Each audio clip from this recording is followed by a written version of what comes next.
Tuesday Night's Triumph Over Targeting podcast. I'm your moderator, Ella. Tonight we have a very, very special guest, Linda Costanzo, our community's own. I wanted to tell everybody a few things before we get started. If you are new to the call, please stay on, and we will get you some additional support, some additional TalkShoe podcast numbers, and some helpful links and websites. This is a solutions and educational-based podcast, but the views and opinions of my guests are not necessarily my own personal views and opinions.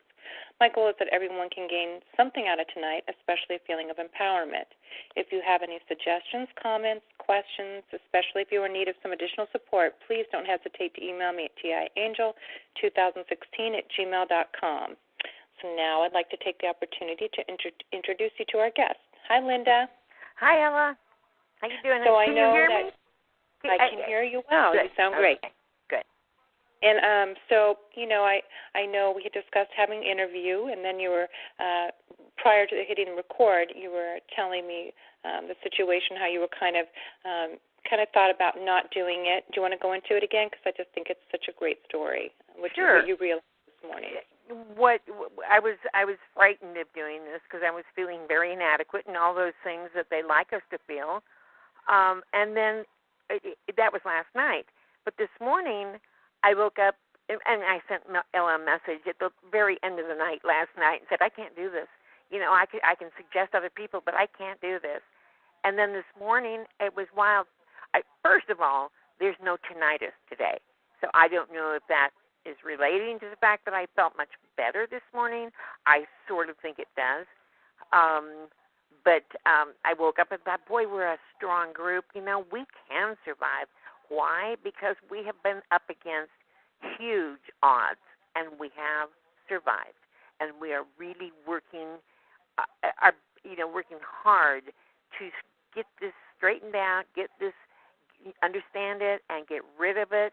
And the strength that we have shown is just, I think, amazing. Just amazing. I think we're a very, very powerful group. And the only thing we lack is knowing that, in my opinion. We have to know that we are powerful. And when we know that, and we know that we do have an impact on this, and we can, I think we will move ahead so quickly. I just think we really need to know that we are strong. And we are. I'm pretty amazed by us. And I also didn't realize that for a long time, ever since my husband died, I thought I could not take care of myself, or I was going to go under any minute now. And because of you guys and because of sharing on here, I realized this morning, oh, yes, I can take care of myself. I know I can. We all can. And, wow, that was a big one for me. So thank you, too, to the rest of you for being here and sharing, and so that we can, all move forward. And I want to say that my power was out all day. I was working on a wonderful outline to be prepared and be, brilliant. And then the power went out, my computer went down, and I couldn't finish it. But I'm going to do my best. Okay. That's okay. We'll just try your very best. I just think you're a very inspirational person, so I love that you're coming on here. My dog's doing something weird. Calm down. My poor puppy. Anyways, I know you love your doggies as much as I love mine. Yeah. She's crazy. And anyway. Go ahead. Go ahead. Come on. Stop. Okay. So I guess we should start at the beginning. Like maybe we could, we had a little discussion yesterday talking about, your family of origin and maybe where you lived and what that was like. Well, okay, yeah. It's not too dramatic. I lived on a little tree-lined street in Arcadia. Grew up in a very, somewhat oppressive but very Christian home. We went to church every Sunday, and my dad read the Bible every Sunday afternoon, and it was quite strong, but it was also very a very unfortunate home. So I sort of got away from Christianity for a long time until I got sober later, and then God was a big part of my life. But I was a black sheep, but I got straight A's, and that was a hard one for my family to understand. But that's where I came from, and that's about all I can say about that. I just, I got married and had a son, and that's kind of the first part of my life. Okay. And when you kind of got out on your own, did you stay? I know you were in California, I believe, and you kind of fell into working in the legal field. So maybe you want to touch upon that quickly. Sure. A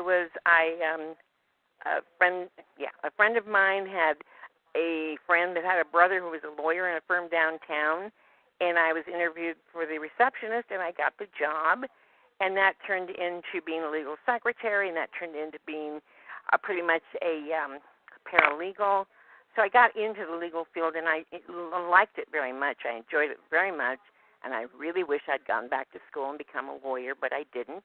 I was busy drinking, which I took care of later, but I did not excel in that part of my life at all, When did you realize you had a drinking issue? Oh, early on. In my 20s, I realized something was up, and not too long after that, I got sober. Yeah. Through AA. And you were working in the legal field. Yeah. And you met a wonderful man at the firm, I take it, and you guys were. Not that first firm, but later on, yeah. I met my husband at a firm, yes, a little later on than the first firm, and I ended up marrying him. Well, obviously, if he was my husband, I married him. And and he was just the most amazing man ever, a wonderful man. But as I look back, I also realized he was a target, and his partner was targeting him. And, money was disappearing, and they were kind of messing with his cases they had to go to trial with. They were doing their best to bring him down. And he was such an amazing man who everybody loved. And that's just such a treacherous thing to do. Well, as they do it to all of us, They do it to all of us. They take us down one way or the other as best they can. But again, here we are with each other. After my husband died, what I realized, as I was thinking about this today, what I realized is that people started to kind of surround me. Suddenly I had friends who were wonderful and wanted to help and wanted to guide me and all that sort of thing. And as I look back, clearly I was surrounded by perps because I was referred to somebody who was a perp, and then as I look back, I had an awful lot of damaging people in my life back then. And I didn't realize what was happening. But that was the beginning. That was sort of the mild form of targeting me. And then a 6'7", good-looking guy with wonderful hair, funny, great dancer, have everything. He came into my life. And then, bank statements started disappearing along with money and various things. So he had to leave. And as I look back, he was one of them. I at first thought he was just a creep. And I realized, I think he was one of them. Too many things were going wrong, And he used to put his hands around my neck, and I said, "What are you doing?" "No, I'm just seeing if they fit." And it was so weird. Who puts their hands around someone's neck? It just made me feel weird. Anyway. Yeah. He was pretty crazy. Yeah. So what kind of, in your mind, what kind of initiated the targeting in your case? The lawyer that I sued. I had to sue him after my husband died. He wanted to keep everything that my husband had worked a lifetime for, and I said, no, you can't do that, and I had to sue him. And that's when the people started surrounding me, to guide me along. And that's when the mild targeting started, but the really heavy targeting started after the lawsuit was settled, and it didn't go that well for him. And I started being injured physically. And I don't mention this much to you guys because I don't want anybody to think that that's a regular course of business with these guys, that they come out and beat you over the head. This man was particularly greedy and particularly vengeful. He wanted revenge, boy, because how dare I? He sort of lost his reputation while the lawsuit was going on because what he had tried to pull, like changing life insurance policies 11 days before my husband died from me to him, Lots of things like that happened when right before and after my husband died. And it kind of destroyed his reputation because that all became a matter of litigation and public documents. And he sort of, I'm sure, thought that I had somehow besmirched his reputation because I didn't quite know how important he was. I had the nerve to sue him because who was I? I was nobody. And he felt, as all our perps do feel, we are nobody. And he was, where did I just go? He was just very angry, and it was a lot of revenge he was going for, and when the case settled, that's when he was furious, just furious, because the judge wouldn't let him take everything. And even though my lawyer had sold me out, as I knew later from the records, the judge listened to the story, and I spoke up in the mandatory settlement conference and said, this is what's so important to my husband. And I didn't know that my lawyer had never included the assets in the loss. It's just nonsense. And when she realized what was going on, she asked me to leave the room, and I did. And when I went back in, she said, okay, where's the money? I said, it's in the building. She said, they're yours. Where else? Anything else? Any other money? She was so angry at these guys for trying to, all of them, defraud me. And she wasn't going to have any part of it. God bless her. There are good judges around, you guys. There really are. This whole system has not sold out. This woman was very protective of me and made sure that they didn't totally mess me up. And he was furious. He had set it up. My lawyer had helped him. The evidence disappeared. It just goes on and on. But and my documents were disappearing. My lawyer was hiding a lot of the documents that I brought in to prove what I was saying. Well, they disappeared, and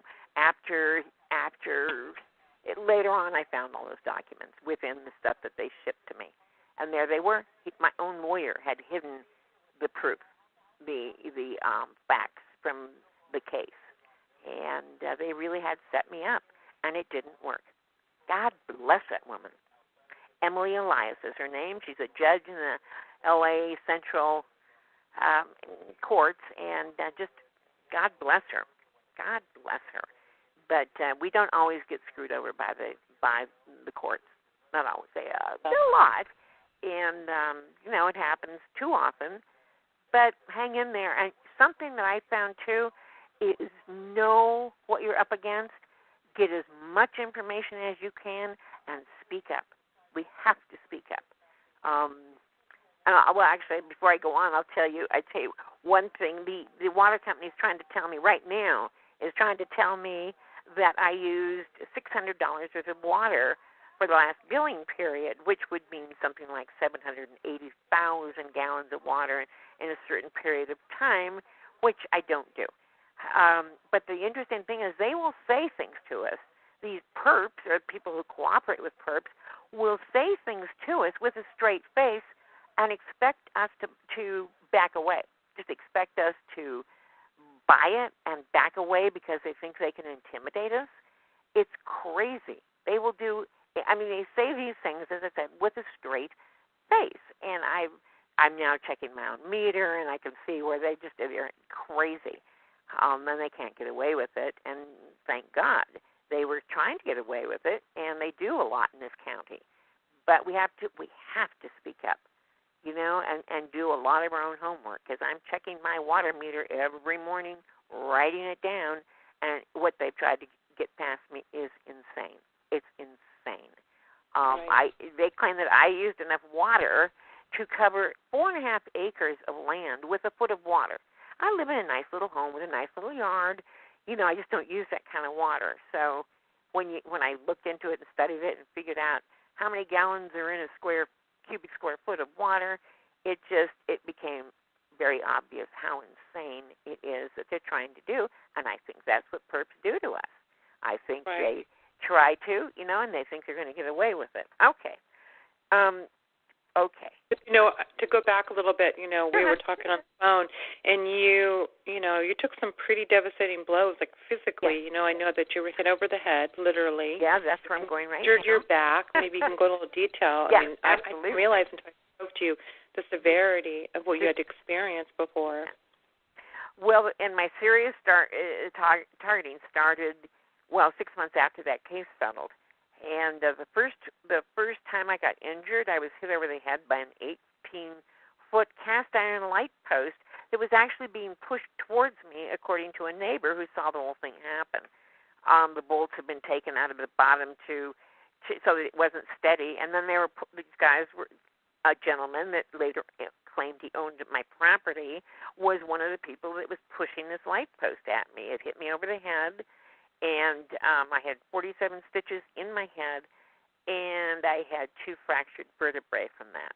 Okay, why I don't know. I didn't think it was a crime at the time. The second time I was coming up my stairs at 2:30 in the morning, all of a sudden I was crashed down onto. I had hardwood stairs. My head hit those hardwood stairs 4 times, and heads don't bounce like that. It was somebody was picking my head up and slamming it into those stairs. And again, I was hospitalized, and they said then, when they would, I was so damaged that when they were pushing me down in the wheelchair to get X-rayed, the people that worked at the ER were saying, "Oh my God, what happened?" I was just black and blue and swollen. It was bad. They really went after me, and then I found out later how they got in, and that's another long story. Okay, and then the last one was just when I decided to move out of Manhattan Beach. Again, I'm walking upstairs, and all of a sudden, when I open area. Oh, that's a long story, but okay. Walking upstairs, and all of a sudden, I'm losing consciousness, and I felt myself being pulled by my shirt in back and slammed onto the landing on the lower floor, or the landing on the first floor of my house. And from that one, I was in ICU for 5 days with a brain hemorrhage, 5 broken ribs, a broken collarbone, and a collapsed lung. That was a serious accident or injury.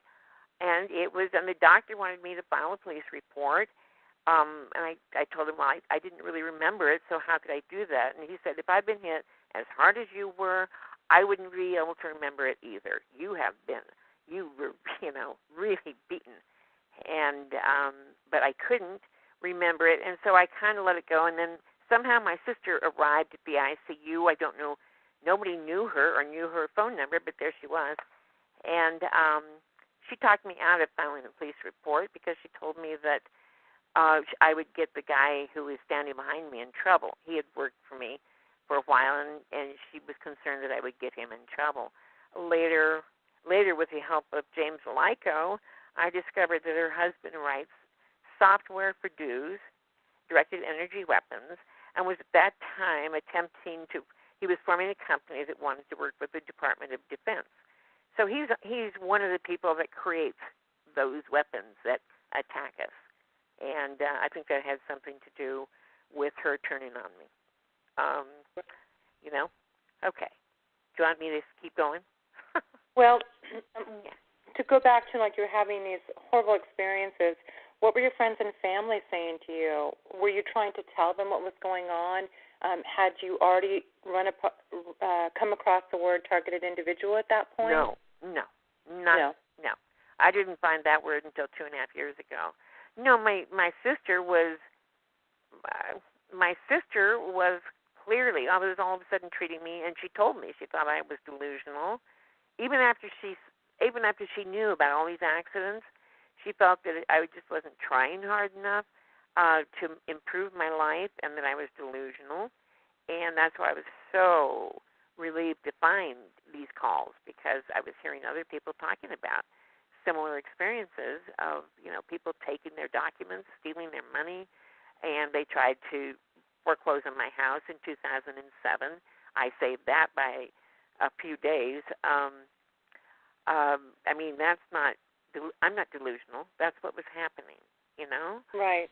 And I hadn't talked to my brother for a long time because he's a long story, but he wanted to take my business from me. I started my unemployment agency for legal secretaries, and I had that while my husband was alive. And my brother, right after my husband died, my brother wanted to open a San Francisco office, and oh, by the way, he wanted the license in his name. And I stopped talking to him. So I didn't have a lot of family. My son and I talked, but I just didn't have a lot of people. I didn't have a lot of people to talk to. So, no, I didn't talk to many people about it. And my family was not the least bit helpful. And that's who they are. You know, they turned on me. Right. As I told and them. At some point, though, I'm sorry, I was a little distracted. Sure. Sure. At some point, you were invited up, invited to come live close to your family. You'd been in Manhattan Beach at that point, and so you took them up on it, and then you come up there, and now you're more isolated than ever. Well, that's after. First, I moved to Cambria after Manhattan Beach. I moved after I got hit the last time, and that's when they started killing my animals. They killed Heinz, a wonderful black shepherd. He has been with me for 14 years. They killed a cat that had been with me, Kitty. He had been with me for 19 years. I got him when he was a little tiny thing in my hands, and they got him, and they let me know how they did it, and he hemorrhaged to death, screaming in my arms, and that's one that I'm sorry. That obviously still gets me. That was a horrible experience. And then my little Yorkie, it appeared that she was given antifreeze, and she died. And that was really tough. I mean, I love my animals. I'm sorry. I didn't think I'd be doing this, but I love my animals, And boy, when they just start killing your animals.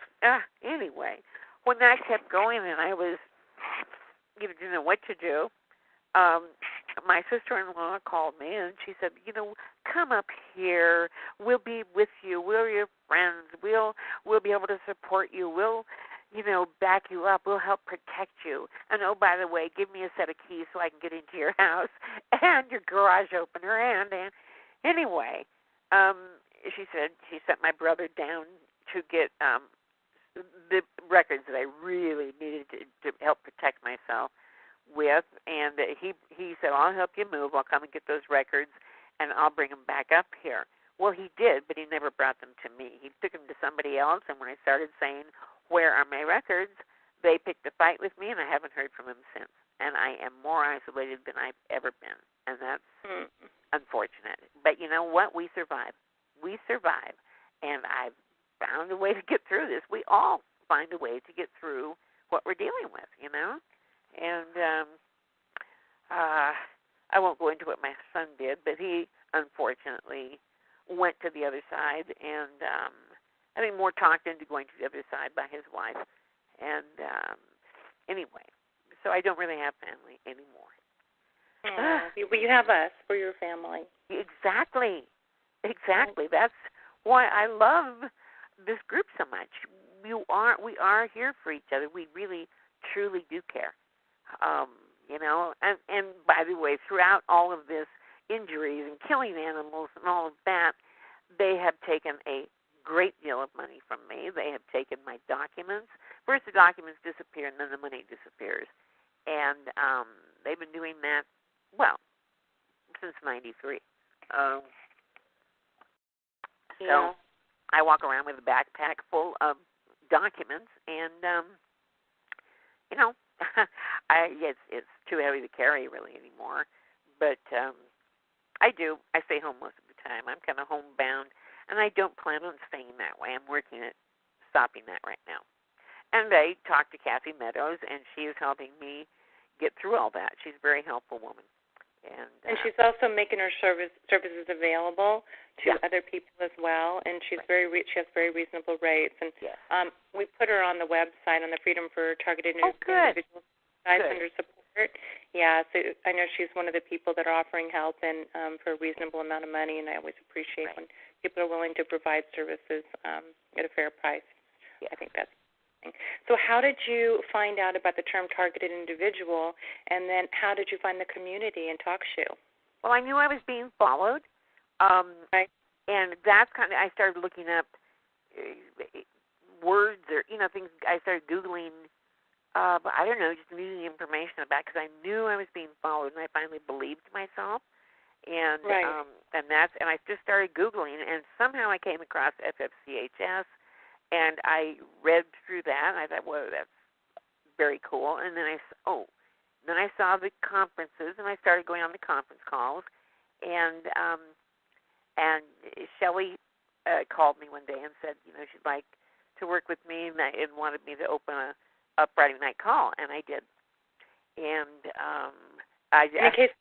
And in case people don't know who Shelley is, she was a moderator. I don't know for how long. Maybe a year, I think. And she helped run a couple of really good quality calls. And I actually kind of model my podcast around hers, because I went, anyways, I just want to give a little feedback. She's not around at the time being, but hopefully she'll come back and have her calls again. Yeah. So anyway, so she had offered you and invited you to come on board and, have a of your own, call of your own. We didn't necessarily get along, and we finally parted ways, and that's that.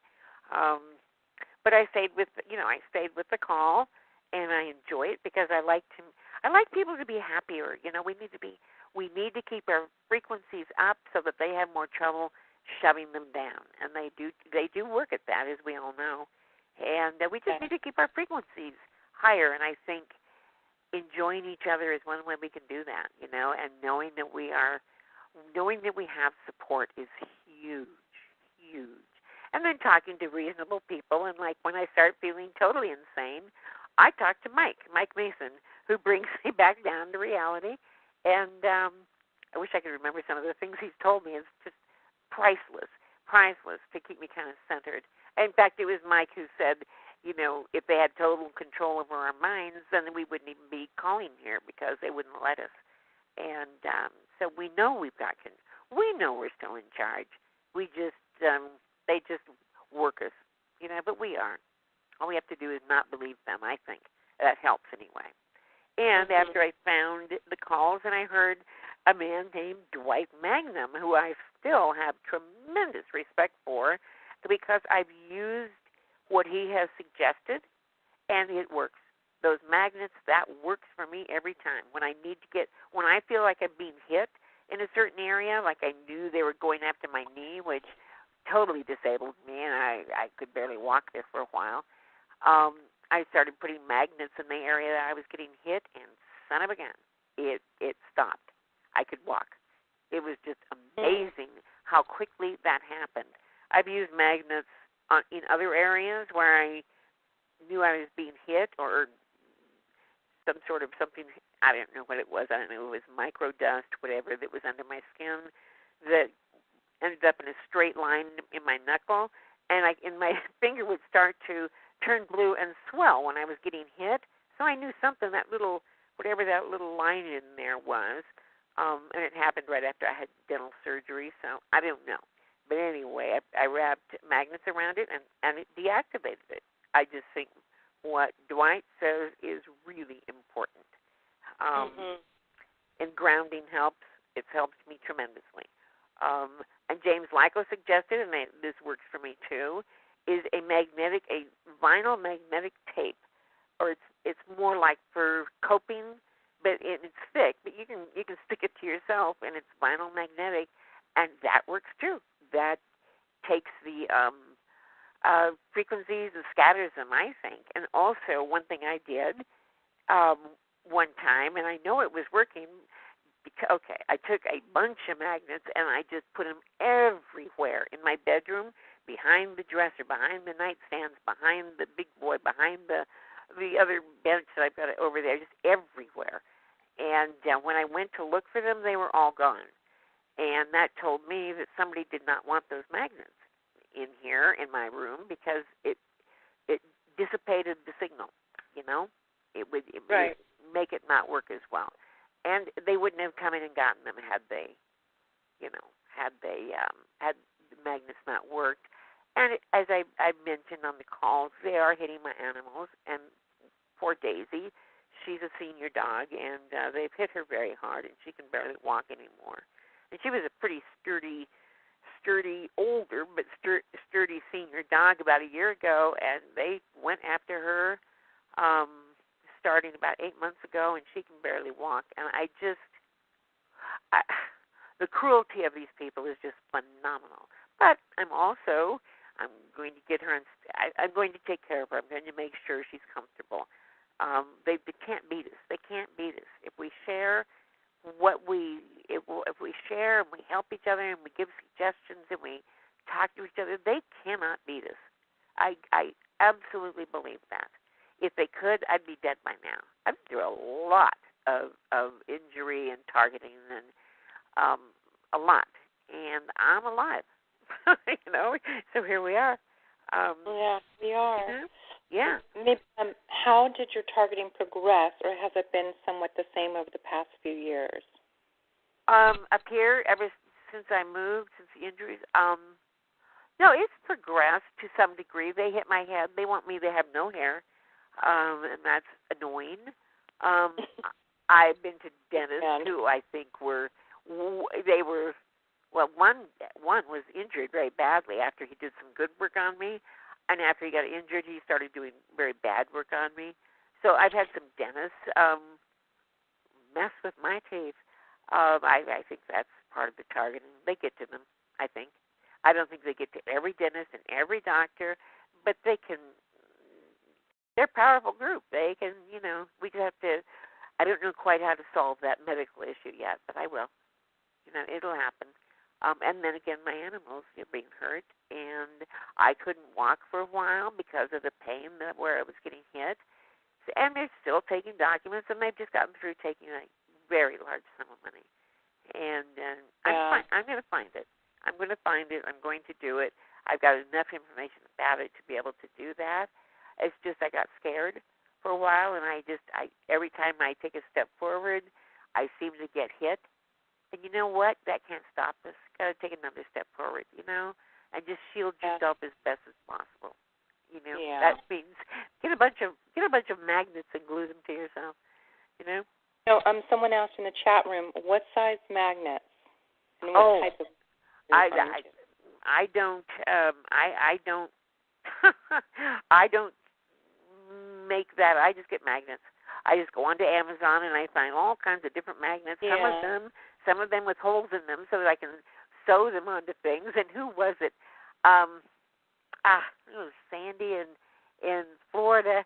Asked me, how can you get a needle through a hole in a magnet? How do you push that through? Because it will affix itself to the magnet. And yes, they do, but you just get a really strong, thimble, and you push that baby through that hole, and you just keep sewing, and it will get through. And I suggest that you use something like, stuff that you use on your teeth because it doesn't break, And right. Get a great big needle with a great big eye, and get some dental floss and sew those babies on, and they will stay there. Unfortunately, if you put them on a cloth, they all clink together. They all find each other, and they got to tear them apart and make them work. But you can make it work. And, by the way, there are also pads, mattress pads with magnets. I've got 2 of them, and I think it's helped. I've also gotten my dogs 1 each, and I'm hoping that helps. So there are a lot of things out there. There are a lot of things out there that we can use these days. Grounding seems to work very well. I know it works for, Kyle mentioned that it works for him, and I know that it works for me. And I just use the one that plugs into the wall. I think, in fact, Ella, I was talking to you on a call the first time I put it on, the grounding thing, and it was and I said, you guys, I may blow up right here because it scared me to push it into the wall, into the plug, but I'm alive, and it worked, and I think grounding is a very good idea. But I took my pups out in the front yard yesterday to let them do some grounding, and something was hitting them out there, so we came back in. They were very uncomfortable. So, Yeah, that's working. And Linda and I are actively, as well as some other people, Sumai, and some other people are really trying to think of ways to protect animals, and how to get pet involved. And, that's kind of a side topic, but it's very important to people like me and you, Linda, And they can really sort of take us down by, I know when my puppies are hurting, it breaks my heart. It's just so difficult to watch. And so, yes, I think finding something in that regard is really important, very important. And I do think there's an energy out there that we can feel. I had a near-death experience after my husband died. And, it was when that post hit me over the head. And, he was there. He was there behind a block wall that, and so was my great-grandmother who raised me. And, I was transported down this long hallway with a light, and I heard chimes, and all of a sudden I was smack dab in the front of my husband. He was at the gate of this wall with thousands of people behind him, and he was telling me, you can't come now. But it was the most incredibly glorious feeling to see him, to know this is a parent. I never expected it. I didn't know anything about past life or future, when we pass on. And boy, it was one of the most beautiful experiences I've ever had. What's waiting for us is just amazing, just amazing. And so and after that experience, I was no longer afraid of dying, because I know it's beautiful on the other side. It's what we've always wanted to feel is on the other side. So anyway, I think we have an energy. There's an energy out there that we can connect to that is just wonderful and loving. And I think it's easiest to connect through prayer. And, I don't think they like it. I think they try to mess with us when we're trying to clear our minds to pray. But we can do it. We can do it. There is something out there that loves us, Yeah. Okay. Did I say I was, as I said, my outline didn't come up quite so well. Do you want me to tell you anything else? No, gosh, I think, you hit all the points. And shielding, we're at the shielding point, unless you want to backtrack a little bit, talk about, you're big into vitamins and all the things that help you. And then, what you lean on, basically, not necessarily something external that you take, but,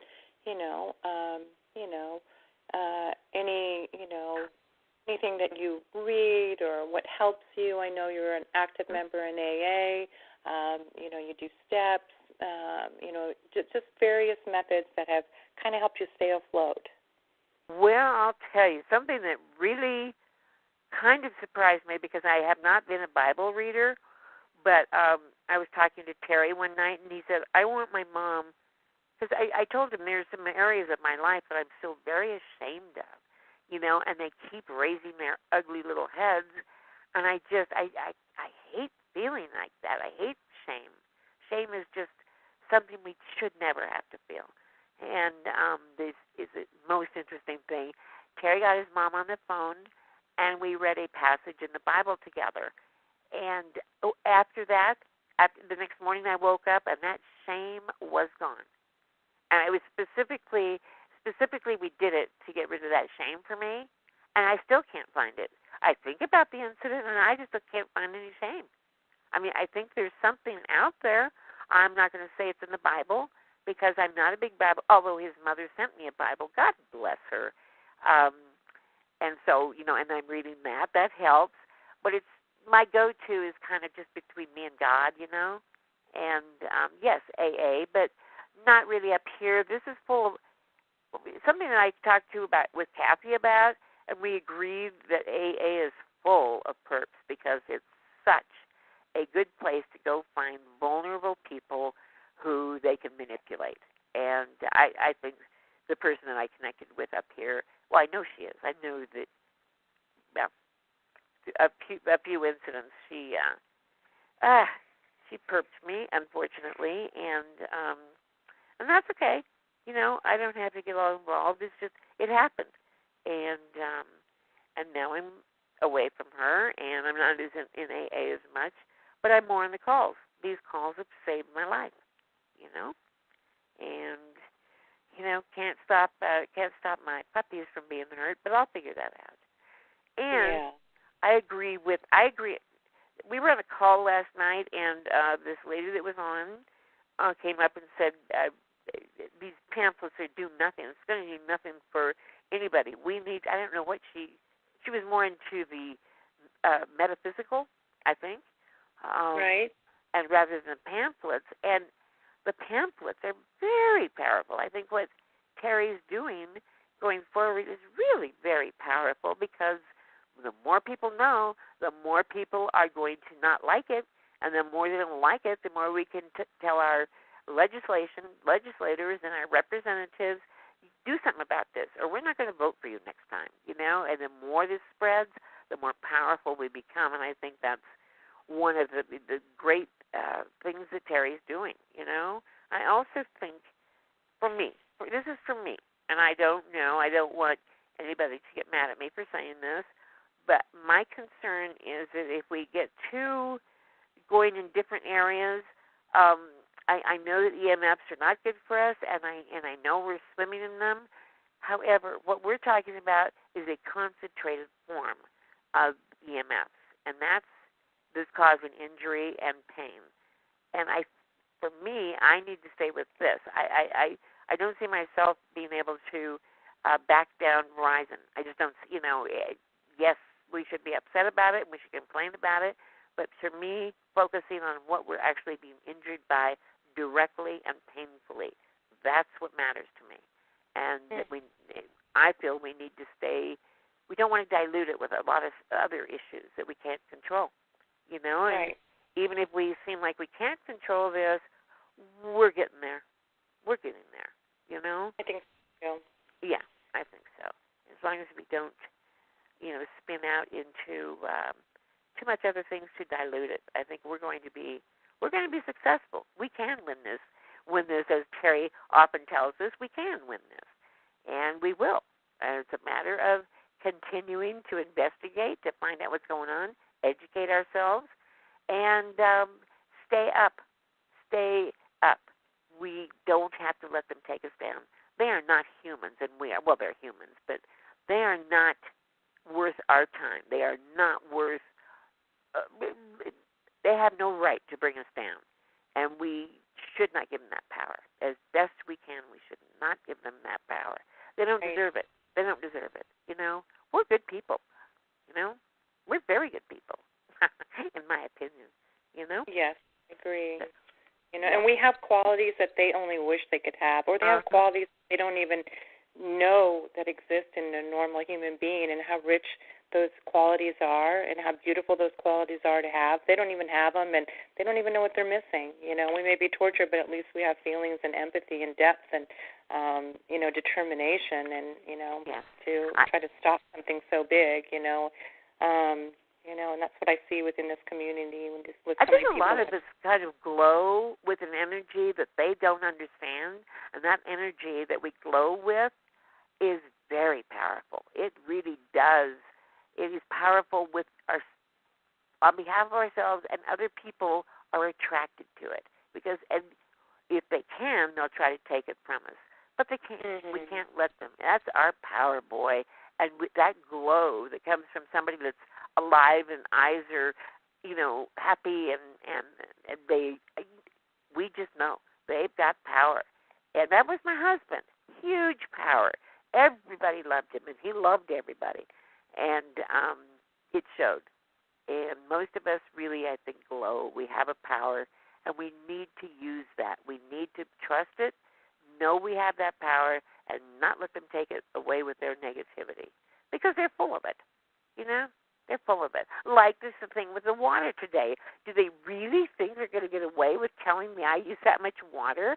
They'll try, but it's not working. It's not going to work, and all I have to do is face it. If we just, if we just look at things and say, I don't think so, and then confront it, I think that's going to work for us. Mhm. Yep.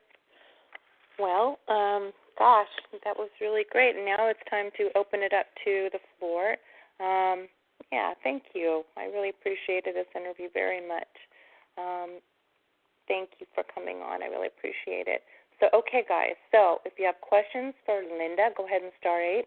And what will happen is when I come to you, you'll hear that you're being unmuted. You'll get a prompt that lets you know that. So that's how you know. So go ahead and star 8, and I will go in the order that I see.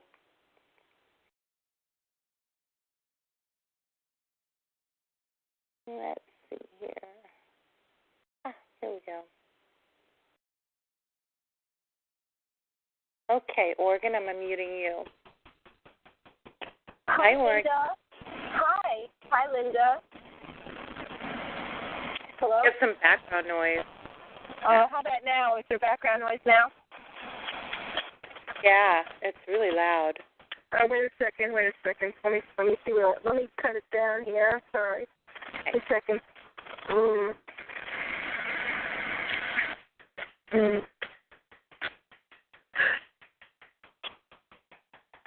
A second here. How about that? Is that better? That's okay. Linda's power just went out, so she's going to call right back in. She's been having a lot of issues with the power today. I wonder why. It's really interesting. Today, she was in the middle of trying to write in chronological order. Yeah.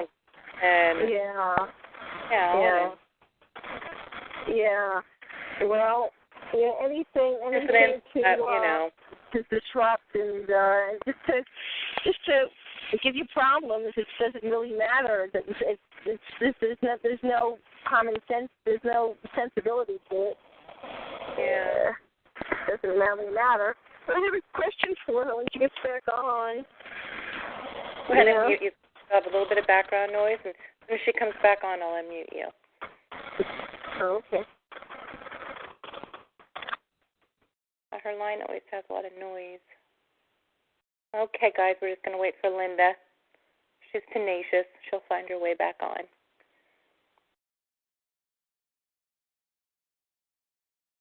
Okay, just a reminder, I hope that everyone has started their Bill Binney and Kirk Wiebe survey. And I know a lot of people are like halfway done or have started it and just need to finish up. So I'm going to encourage people to try and complete those surveys and get them turned back in. And if you know a TI that hasn't taken it yet, if you can give them a little nudge, that would be very much appreciated as well. Let's see if she came back on.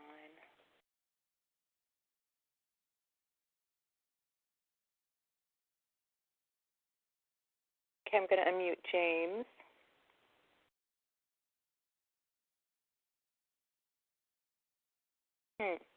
Now my board's acting weird. Oh, come on now. Having some technical issues myself, guys. Hold on.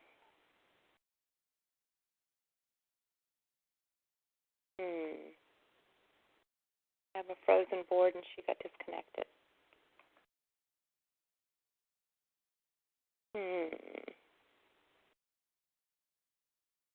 Okay, I'm going to have to switch computers, so bear with me. I'm going to put myself on mute, and I'll be right back.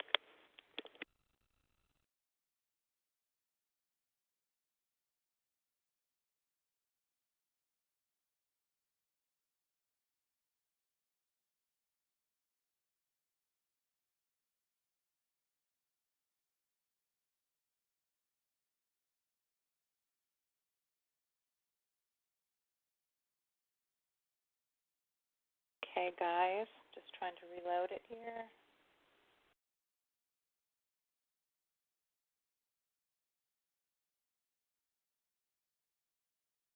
Uh-oh.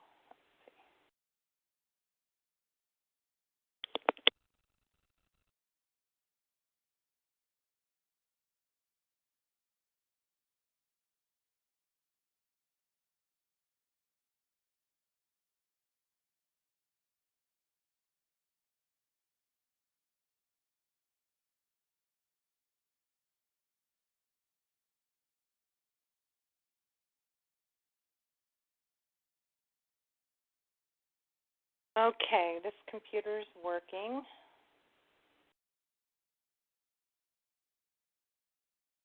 Trying to get it to load.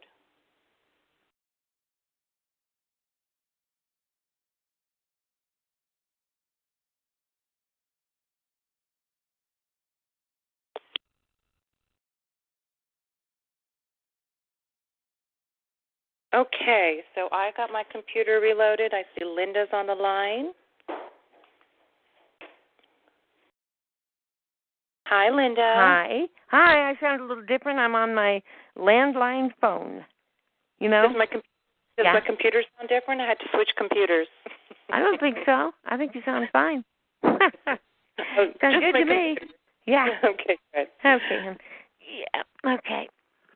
Ugh. Okay, we're back and running. So let's get to where did Amy? I'm going to need you to star 8 again because I see a couple of organs. I'm going to come to Melinda. Melinda Fee. Hi, Melinda. Hello. Hi. Can you hear me? We can hear you. Oh, okay. I'm just cooking my pizza. Homemade pizza. Linda. There she is again. Yeah. I'm always just so shocked and absolutely floored by your story. It's just very, very scary. And you're such a strong lady to have even survived those hatchet jobs. And I hope the perpetrators are, in the tunnel where they cannot get out. Well, anyway, I want to express an experience yesterday really quickly. It's a little off topic, but on topic. Yeah. I sent Ella, YouTube is not letting me get any videos out because I've done too many shares. Sent Ella one today called The New World Order by Richie from Boston. It's 6 minutes. I recommend it to everyone. He mentions TIs. He said this is really happening to them. You have to believe them. They are the test subjects, and everybody else on this planet is going to be going through what they're going through. Anyway, he did mention a new article. I think it was on Facebook. It's about brain, about they hacked into the brain, and they can control your movements with tiny little, controls and everything. Mm-hmm. Yesterday morning, I was getting dressed, and I was putting on my slacks. And I was, I don't want to say I lost balance. I didn't feel losing balance. I was moved 5 feet to hit the door jamb, moved backwards. Now, I've told you the time twice it happened when I felt the pressure on my back like an L-rat in my apartment. First time put me down. The second time I stayed up and went out of the ray light or whatever it was. I didn't see anything. Yeah. But yesterday, I did not feel push from the chest. So, and it's ironic that article came out yesterday about how they can just control all movements. Yeah. With the slightest thing. It's a brand new 50-year in advance technology. And Richie from Boston says we are the test subjects. And, man, I believe I am. And if ever any of you, and I think, Linda, you felt when you were coming down the stairs the last time that you missed the stair and you hit your head. You remember that last one? Here, a few months ago? Yes. You mean? Yeah. Yes. And if you can try to go back, everybody, if you do have an experience like that, losing balance, thrown off, try to think, was I pushed by an invisible hand or did my body just go? Because I think they've already brain hacked us and we are now on level 4 of their great experiments because this was a very unusual situation yesterday. Could have broken my wrist. Thank God. I could have split my head open. It's 2 doors, that jammed on the middle. It comes to a V, and I hit it real hard. 5 feet.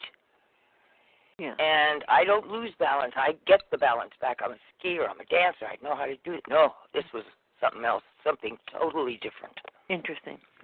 Really interesting. So, okay, I just, and Linda, the last thing with you, try to remember what force was. If you slipped on a banana peel or there was no banana peel, but your foot never hit the stair, was risen up a little, something like that, some strange little movement of your body. If we could get in touch with those, we can find out how far this technology has really gone. Well, I do know, I do know that my head hit way too hard. It was very weird. I was almost knocked out, and I didn't fall that far. But it did. I did hit very hard. Why did you fall? Why did you fall? Well, it felt like I was in my slippers, and it felt like the slipper caught on the end of a ladder I've got down there that's laying down flat, and I don't know quite. I don't know. Okay. It's just I caught in that, and all of a sudden I was like down and very hard, too hard, really.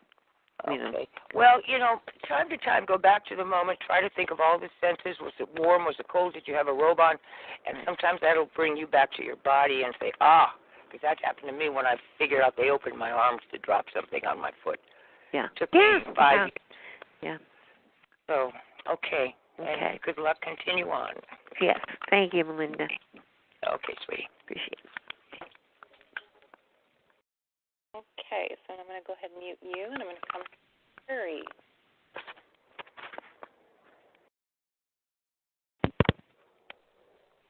Or it's still being a little funny. Okay, Terry. Hi, Terry. Terry, wake up. Terry. Hello. Hello. Sorry, guys. I've been out passing out flyers. Hey, I just wanted to say thanks, Linda, for all the hard work you've done with me and help promoting this, passing out flyers and everything. And you've done a really great job, and God bless you. Well, thank you, Lynn. Thank you, Terry. And thanks for all your hard work, too, Ella. Oh, no problem. You, Terry. You guys should know that these two people here really work hard for the TI community. That's about all I got to say right now. You guys are having a great interview. Bye. Thanks, hon. Thanks. Bye. Okay, so I'm going to come up to James Lico. Okay. Top of the board here.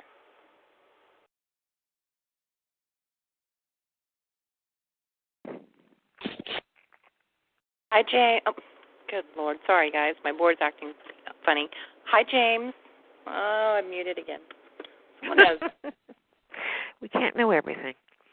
Someone's playing games, or I'm just having extraordinary bad luck on two computers. Okay. Go ahead, James.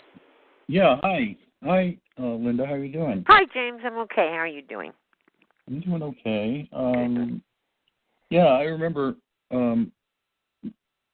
I would feel awfully nervous if I were you. You're doing great. Thank you. And, I thought I would just not even be able to do it. Anyway, when you told about the water, that was a weird story. I thought you told me that before. Oh, a long time ago. I did. Did this happen more than once? It's now doubled. What was going on before has now doubled. They were charging me $300 every couple of months before. Now it just went up to $600. But the thing about it, James, is I'm keeping track myself now, and it's nowhere. I mean, it doesn't begin to. I mean, it's just stupid, crazy information they're giving me. Just stupid. It's like nobody can believe. You got to be kidding. What else are they telling you? Oh, they're telling me, yeah, you did. It's right here. It's in front of us. It's on our computer. And I'm just telling them, well, you need to get a new computer because I'm using, you figure it out, but I'm not using that kind of water, and I don't care what you're saying. And I'm just getting, interestingly, I'm getting kind of mouthy, and with them, and they are backing down. If we amount, they will back down. Yeah, you know why? Will. Why? You know why? Because they're wrong. Because they're trying to. They know you're a target.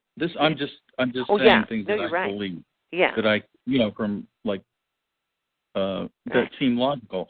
I think they know you're a target. Right. I think they're trying to scam you so they can keep skim off the top, keep whatever money is like the difference between normal and what they're charging you. So they're probably upping that all the time, like you said. Yeah. And they're keeping the difference. And they're putting the amount that would normally, a normal home like yours would cost. They're putting that in, and they're keeping the rest. And they've perjured themselves. They're guilty of stealing from the county or whatever group that is that your thing is going to. And I would call the county commissioner or someone, because this is another thing where you could be, hurt badly if these people are allowed to continue. And also, I just think these people are really despicable. How they can go ahead and see, okay, this person is a target, so they're not going to be alive. So I can go ahead and steal all their stuff. I can scam them. I can do all this crazy stuff. I've had that happen to myself, and it's just terrible the way people treat you like you're dead, really. Yeah. You're worthless. They can take anything you want because you're just worthless. Yeah. Yeah. So I think it's important to smack. You got to smack them. I mean, big time. Not really, but what is that? We'll have to back it figuratively. Yeah. Figuratively. Yeah. So you have to. What I would do is call the county commissioner or who's at the city hall that has any power. Well, the problem is that they've been doing this for a while and nobody gets anywhere. I don't think they've been as egregious with the other people. Other people are screaming and yelling about what they're charging, but not. They've got a thing going there. Yeah, they do. They're I think to a bunch of people. They got a real con job going there, and also, but I think they probably go along and pick the targets and go after them, and Also, James, what they suggest, and I'm reading everything, the comments made by the customers and their response and on. They always suggest, well, go get a plumber. Great. You get a plumber out here. They go running around your yard looking for leaks. How long is that going to cost you? How long are they going to be there? And how much is that going to cost? They're just wasting your time. Right. Running you in circles. And maybe the plumber is in on it. Yes. And they're not going to find, They would get all their names. Yes. I would get their names. I'm and write a letter. And somebody here, Taim issue, says Linda Call PUC, Public Utility Commission. That's my next question to this group: is have you had any complaints go between the Public Utilities Commission? Because if they've got to be jumping on these people. Well, yes. If as soon as you write it in, they'll explaining it the way you explained it to us, they will do something right away. And if they don't, they're in on it too. Yeah. But still, because they were taking money in that way, so they've already committed theft. Absolute felony. Theft. It's a felony. It's theft, and it's ongoing, and they're lying about it at the same time. And they suggest everybody. They say, "Well, get a plumber." Great, and then the plumber comes out and charges you a fortune, and that takes another 2 months, and then they're going to charge you another $600. You see, the person who told you to get a plumber, I don't know.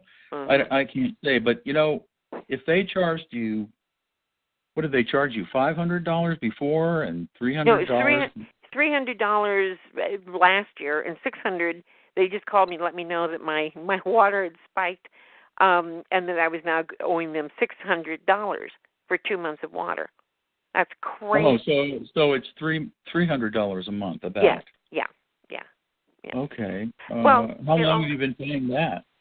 That just started. That bumping up just started. The $600. Yeah, but they didn't. Okay, I'm just curious because they say they bumped it up, but if you went 2 months and they doubled it to $600, then that would kind of make sense.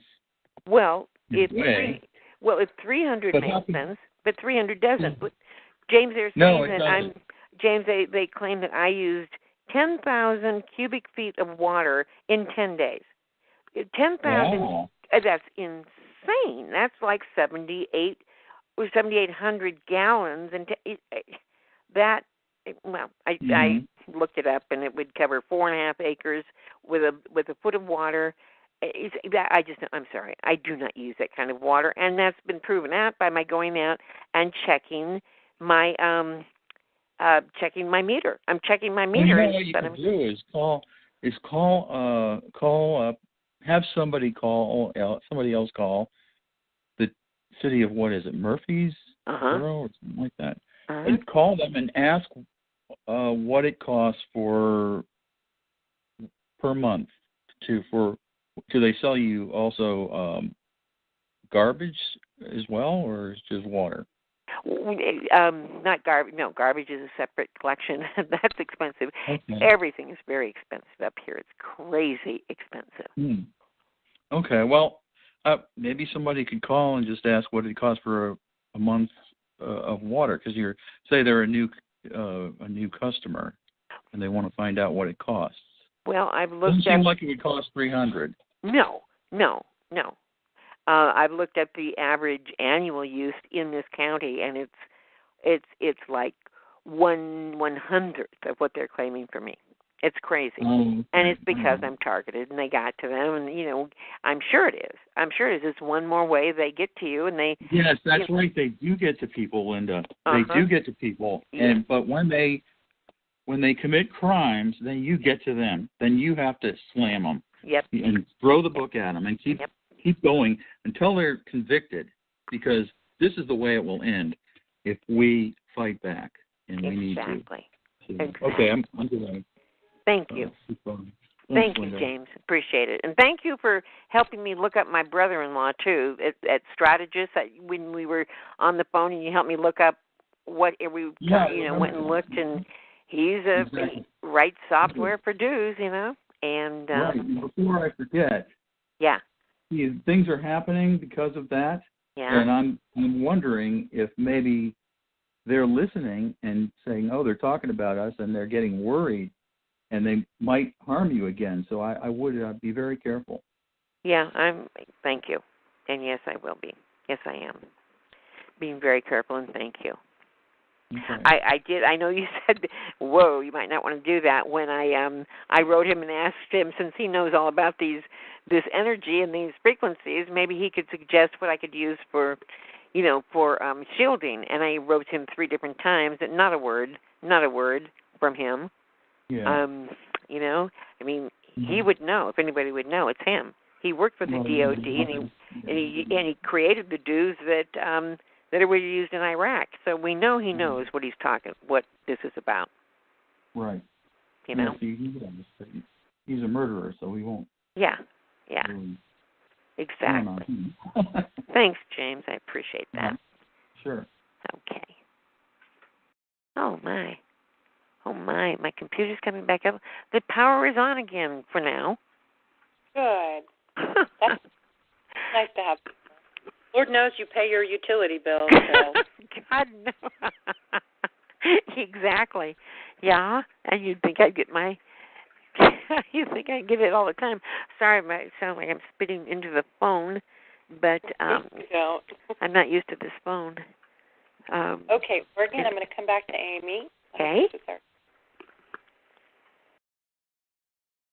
My goodness, something's going on. Go. Hi, Linda. Can you hear me? Hi, Amy. I can hear you. Yeah, honey. Oh, good. Well, you're amazing. Thanks.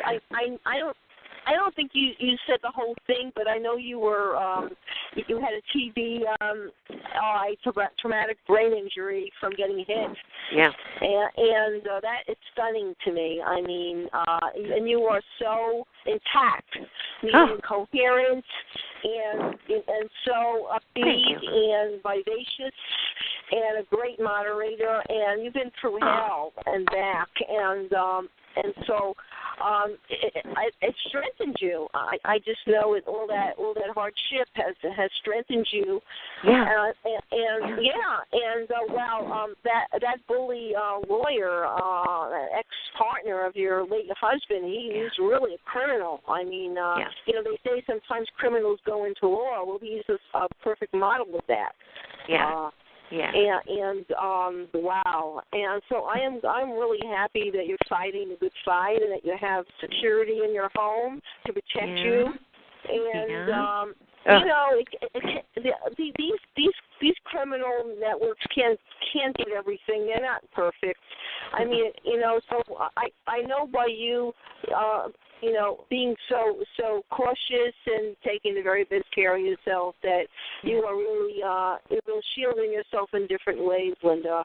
And and you give a lot of support to the community by having your calls. I want to commend you for that. Thank you.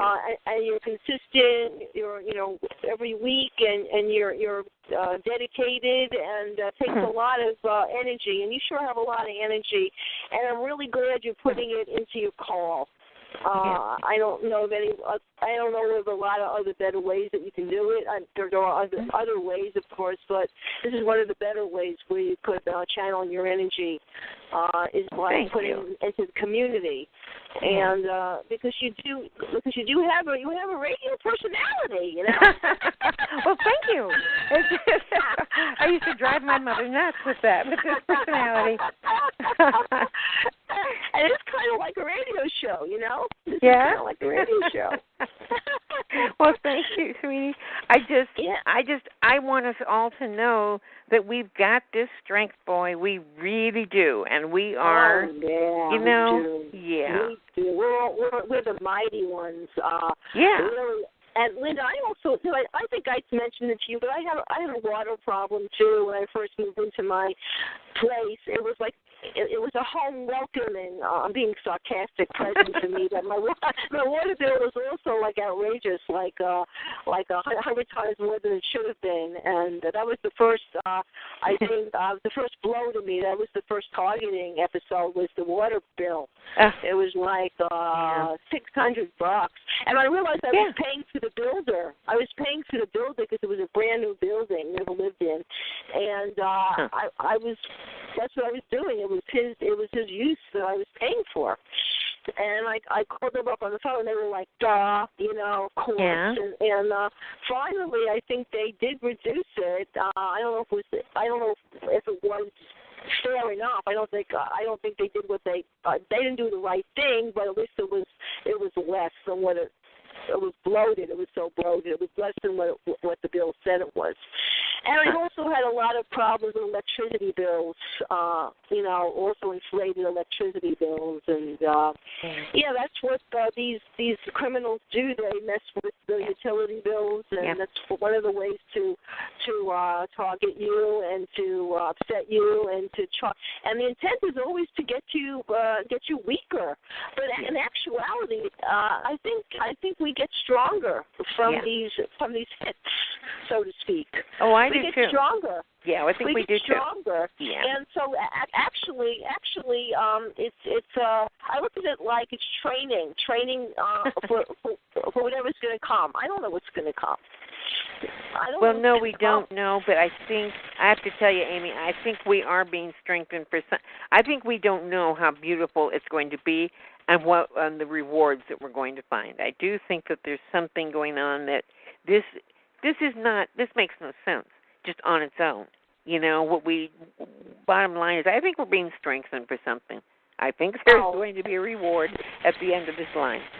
Oh, I definitely think so too. Yeah. I definitely think so too. And my perception has changed for the better. I see life with with more rose-colored glasses. I don't ever think I really wore rose-colored glasses before. Now I'm wearing them because that's my way of staying alive. To just be positive and just do the opposite of what these crime tactics are supposed to do. That's a way of fighting back, is to do the opposite, be oppositional to whatever these monsters are doing. I call it monsters. I don't know a better word for it. They are. They're horrible. Yeah. They are monsters, and I think one of the reasons they get to us, is one more way to take our money, to bring us down, is to give us outrageous utility bills that would break us sooner or later. You can't be spending the kind of money they're billing us for and think that, what if we run in fixed income? Jesus, Yeah. Yeah, it's just aggravation in the moment to stress you out, and to maybe, what happens when we get enough stress. Well, our immune system breaks down. So it's all these different tactics to do that. And also, I've had money stolen out of my safe deposit box years and years ago. Yeah. I had about $10,000 stolen out of my safe deposit box. So I'm talking like 7, 8, 9 years ago. And I could have used that money big time, and I think more was stolen than that out of a bank account many, many years ago. So, it's good to be really hyper vigilant with your money, no matter no matter where it is, even if it's in Fort Knox, so to speak, to be really hyper vigilant, because these monsters know everything. They see out of your eyes, they hear what you hear. With the remote neural monitoring, it's just sinful. It's disgrace. It's an abomination. And the zero privacy. So just the mere fact of zero privacy, I'm just going to be a winner. I'm going to do everything I can to be a winner and to be all I can be. And I don't care what obstacles come in my way. I'll just go right over them. I'll just jump right over them. That's what I'm going to do. We can be all we can be. We really can. We sound like we're recruiting for the Army, but we really can be. We can be who we are. Who we are is strong, and who we are is, we're strong, and we can deal with this, and we can get them. We can do this, if we still have Terry. Terry, he's quite sure that we can get this done, Well,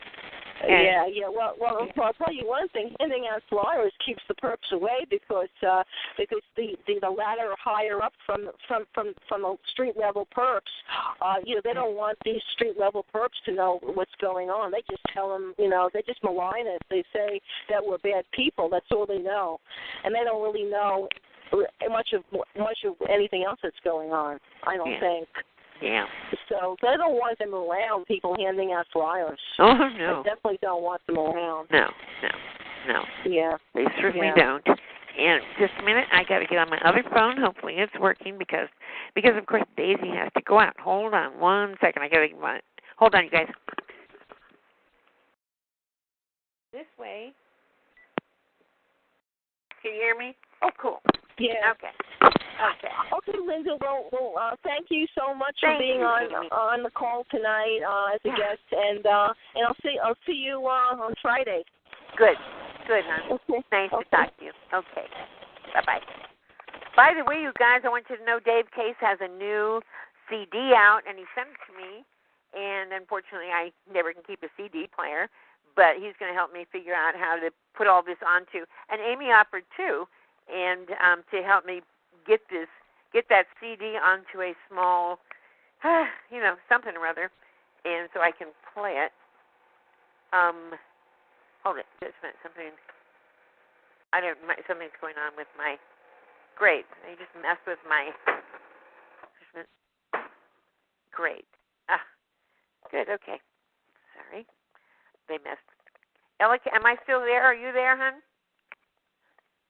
I'm still here. Okay. Still here. I just saw a quote. It just caught my eye. It says, "Strength doesn't come from what you can do. It comes from overcoming the things you once thought you couldn't." I like that quote. Yes. I like it. I do too. Okay, so, Matthew has a question for you. Hold on. Or a comment. Okay. Whatever works. Hi, Matthew. Hi, can you hear me? Hi, Matthew. Hi, Linda. Hi, hon. How you doing? Good. How are you? Fine, except they just messed with my washing machine. That's great. Okay. Something in all this. Never mind. Anyway, they always mess with something. How you doing? Okay. I'm here. Yeah. Hey, Linda. You were one of the first TIs I spoke to, and I just wanted to thank you for all your strength that you've given to the community, and thank you for being such a voice of reason. Thank you. I try. We got it. We have to. That helps us be focused, I think, if we can remain with reason, Yeah. But since you're on the call with Ella, I wanted to give you two exciting announcements, if I can. Yes. Okay. So first of all, I have 6 videos now for the montage that I'm going to make for the TI conference. Great. And I want to keep encouraging people to send those in. But now the 6 that I have from Terry, Robert, Mick Young, Jenilyn, Allie, and Matthew, they really represent like a good cross-section of America and Canada. And it's really moving to see people speaking out, ordinary people. And so if we can get, some more, I already have a good start, but maybe on your call, if you can keep announcing that, that would be great. Yeah, that is, absolutely. And then you will be on my call in 2 weeks, right? About?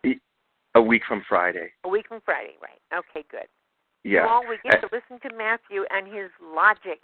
That's what I love about Matthew is that logic that is just along with absolute expertise from an educational standpoint. Is Matthew's just really invaluable. I think Mike and I are going to do that one together, aren't we? Yeah. Yes, you are.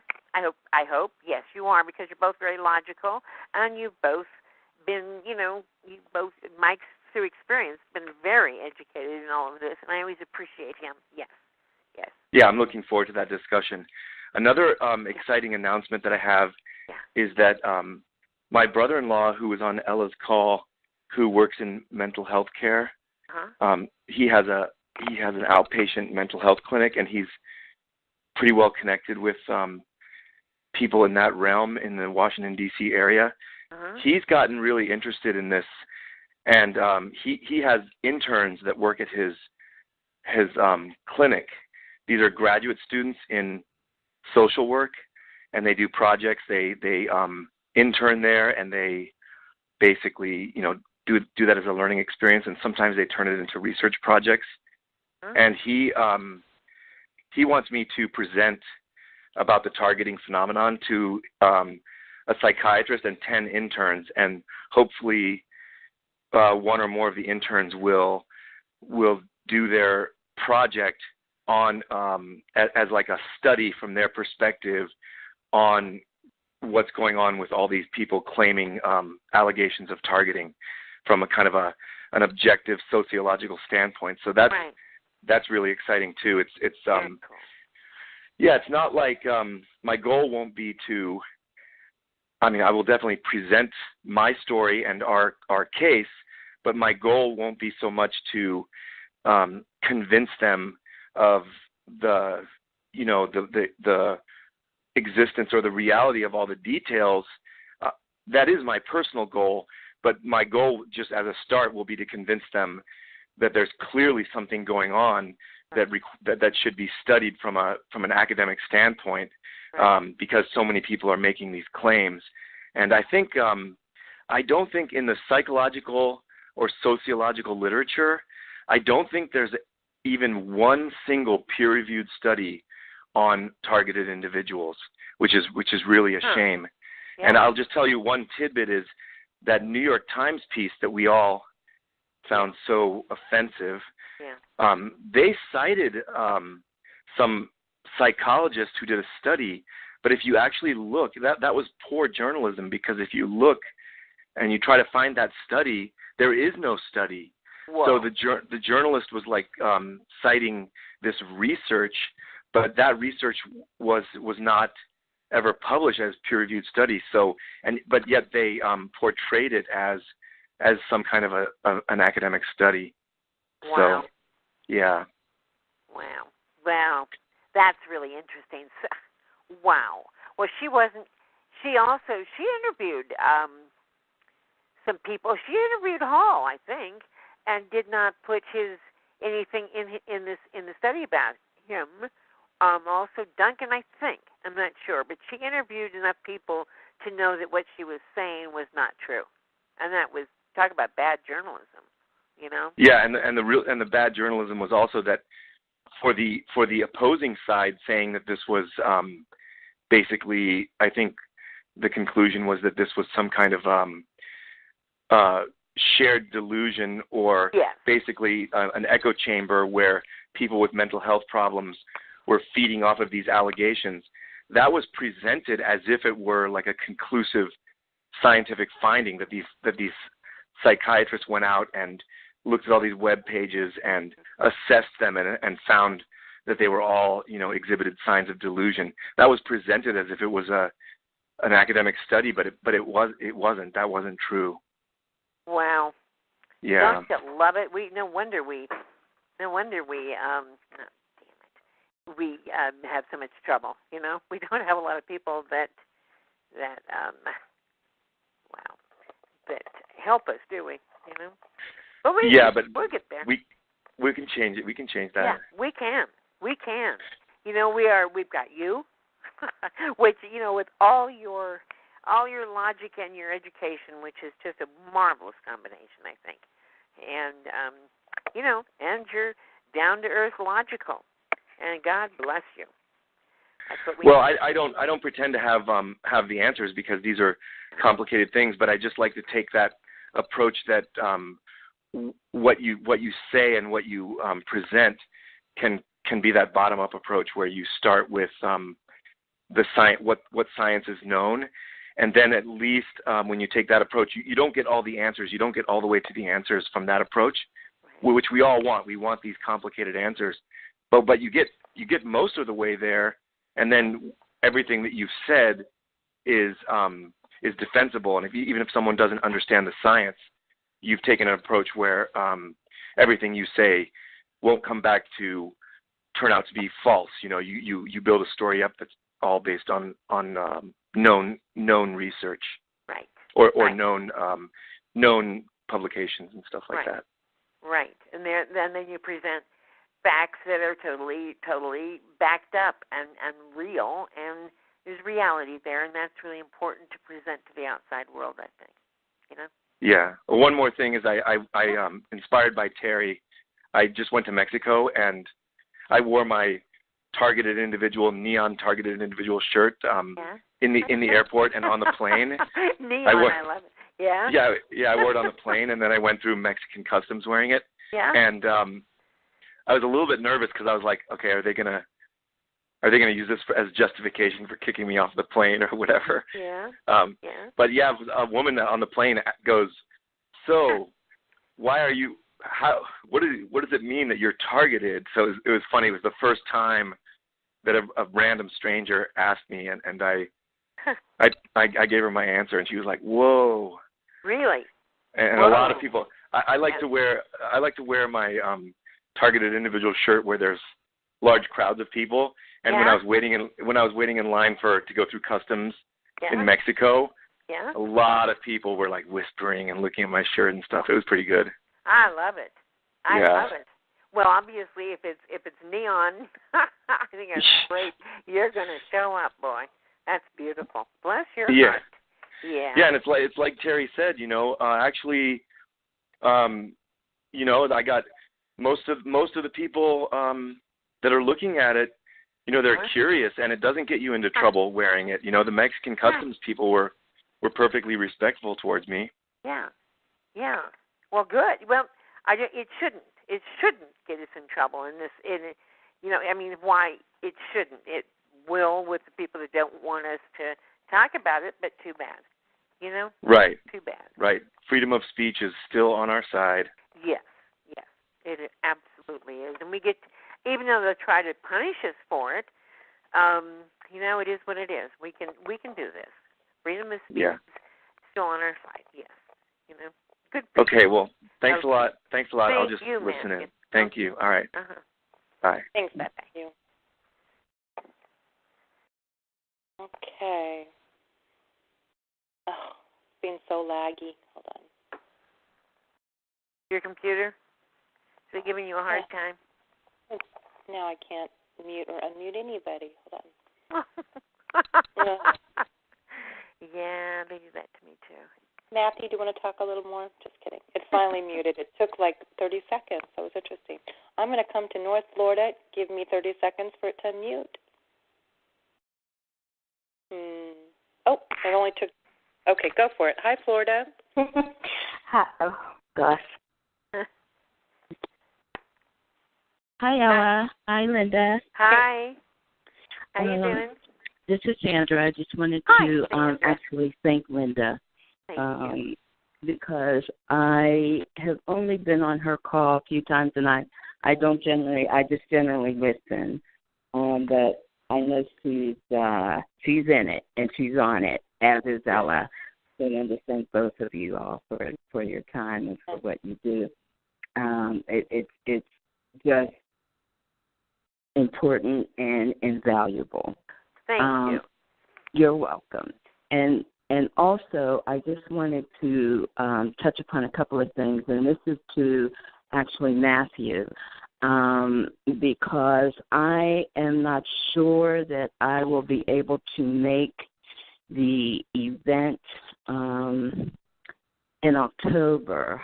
I'm just not really sure yet because I'm kind of trying to do a few different things. There's a job hunt, there's a move, there's a lot of different parts to this, and on top of my health. So I was wondering if because I think as of yesterday, sometime yesterday, I believe, I'm unable to access my Twitter account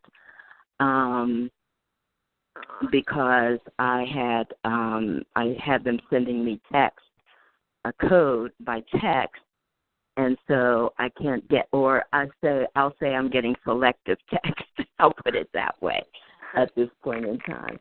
So I don't know if he would be able to access that account. There is a moment on that account that would be great for the event, and all he would have to do is to kind of scroll through those tweets, and he'll see it. I've tweeted it a number of times. It's a moment, and it's in slide form, at least on that platform. And he is welcome to use it. He has my permission to use it. Because I don't know if I'll be able to access it. I just don't know at this point in time. So, without being able to get the code to log on, obviously that's a problem. So I just wanted to let him know that. And another thing with regard to what Melinda was saying, I did experience something similar to that. I mean, I was in a shower. This was in 2015. I was in a shower. So obviously I'm single, I'm not dating, I'm in the shower by myself. Yeah, I relate to that totally.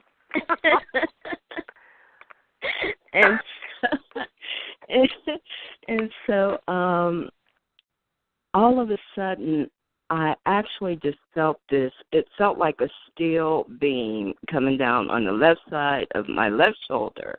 I mean, so hard. I was actually crying for a while in that shower. And it was really, I mean, that thing hurt. That thing hurt like hell. And I don't like to give the satisfaction of that emotion. Yeah. So I try hard to not to do that. But this was really just incredible. It was just incredible. That's something that really I'll never forget that. Wow. And I don't like to say that because I know that makes him happy, but there you go. And a lot of times it just feels like I'm carrying around this weight, and I don't know what that is, but it's like I'm dragging this thing around with me, So I don't know what that could entail, but You mean like your whole body feels heavy and it's like you're just heavy? Like I'm carrying around something. Yeah, it's like I'm dragging it around with me. Yeah. So it's very weird. I don't know what to make of it. But what isn't weird of what's happening with that? Is it like your legs have trouble moving? It's just weighing you down so much? No, Linda, it's from the top. Yeah? It's like my shoulders. Huh. Like something, like I'm carrying something up on my shoulders. It's very, very odd. and also because I get the electronic end of it, and have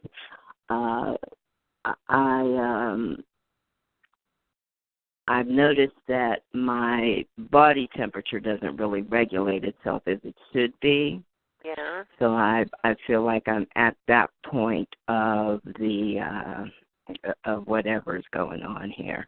But you know, if it's obviously if it's a sunny day out, I was out just yesterday really, and I had to, you know, I took a walk. I wasn't really, you know, in a hurry or anything, and by the time I got to my destination, I caught myself in my reflection in the mirror. I was just sweat. And so, you know, I'm 59, kind of know myself, and I shouldn't be, you know, could have a little sweat on your brow or something like that. But I was like just drenched. I was like, this is, So there's some information that I have with reference to that,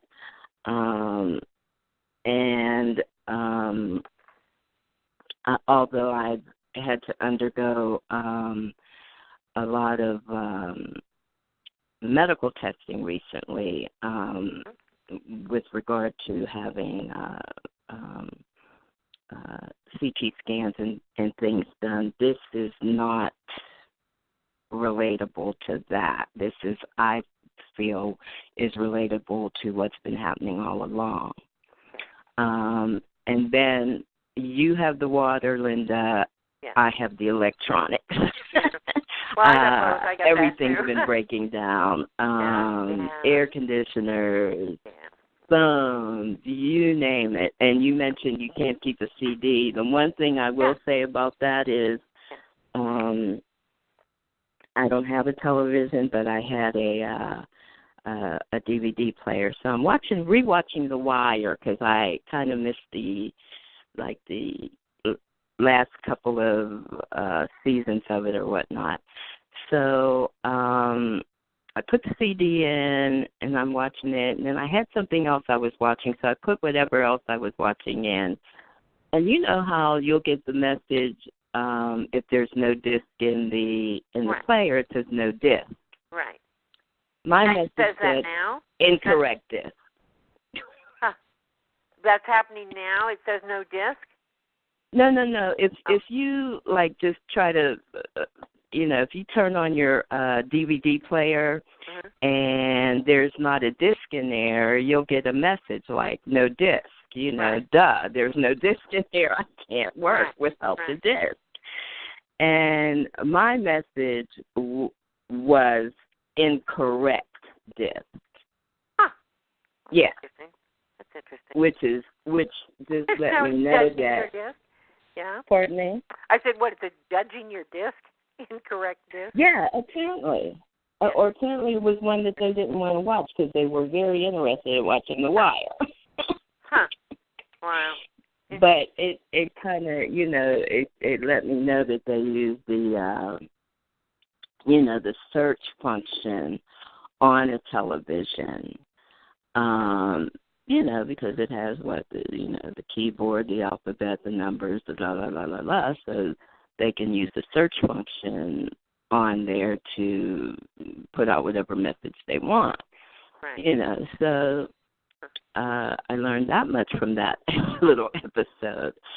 But it's just, I think it seems like it's a lot going on. It's kind of ramped up with a lot of us lately. And so, yes, it's bad, but in a way I think also good. Because I think that means that we're having an effect. And so, I just think that it's nobody else is going to speak up, so we're going to have to be the ones who do it. Yes, we are. Yes, we are. And we're getting strength behind us to do that, too, I think. We're doing well. Yeah, I think so. I do believe that. So I guess that's all I wanted to say, except you guys do such a great job. I'm really, really thankful for that, because it's a little difficult when you, as you know, dealing with something that many people wouldn't understand it. And so to have this community who understands it, it's great. And if Ella, if Matthew can let you know if that works out for him with that. Do you have my Twitter account, Ella? I don't think I do. I might. Okay. We connected on Twitter. Do you know? I am. I don't know, but I can't access it, and so I'm hoping that Matthew will be able to do so and to use the moment when he'll know it when he sees it, is all I can say. And it's a slide. There are a lot of pictures in there that I think he can use, but I can't access it, and I don't know if I'll be able to access it. All right. Okay, well, I'll talk to Matthew, and then I'll get in touch with you. Do you want me to do that? Yep, that sounds great. That sounds wonderful. Okay. If you miss me, just leave a voicemail. Don't text me though, because I probably wouldn't get it. Okay, I will call you then. Okay. All right. Thank you, Sandra. Thank you, Linda. Yeah, my phone just about went off. So. I cut off a little too soon. Okay, I'm going to come to New York. Hi, New York.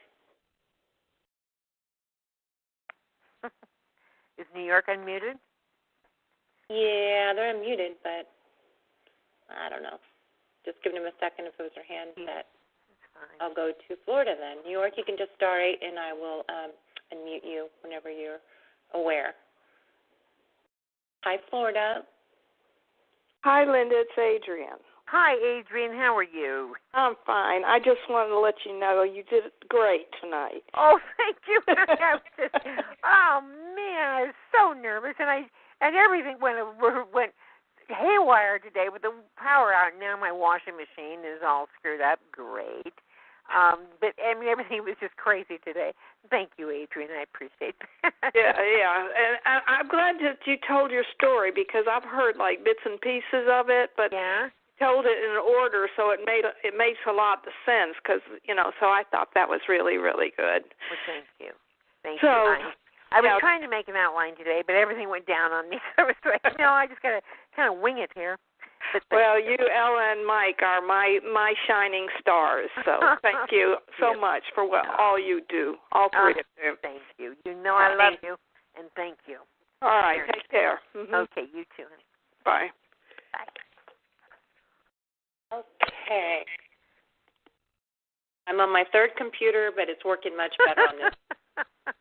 Good for you, lady. Good for you. People have no idea how hard it is to get this going. Yeah, I think I do. I do. Okay. East Michigan, coming to you. Oops, didn't mean to do Massachusetts. Okay. Michigan, coming to you. Hi. Hi. I just had to say something when you started talking about your water, and I'm not real familiar with you. I've heard your name, but I've never been on your calls, so I apologize about that. That's all right. You're not obligated. It's okay.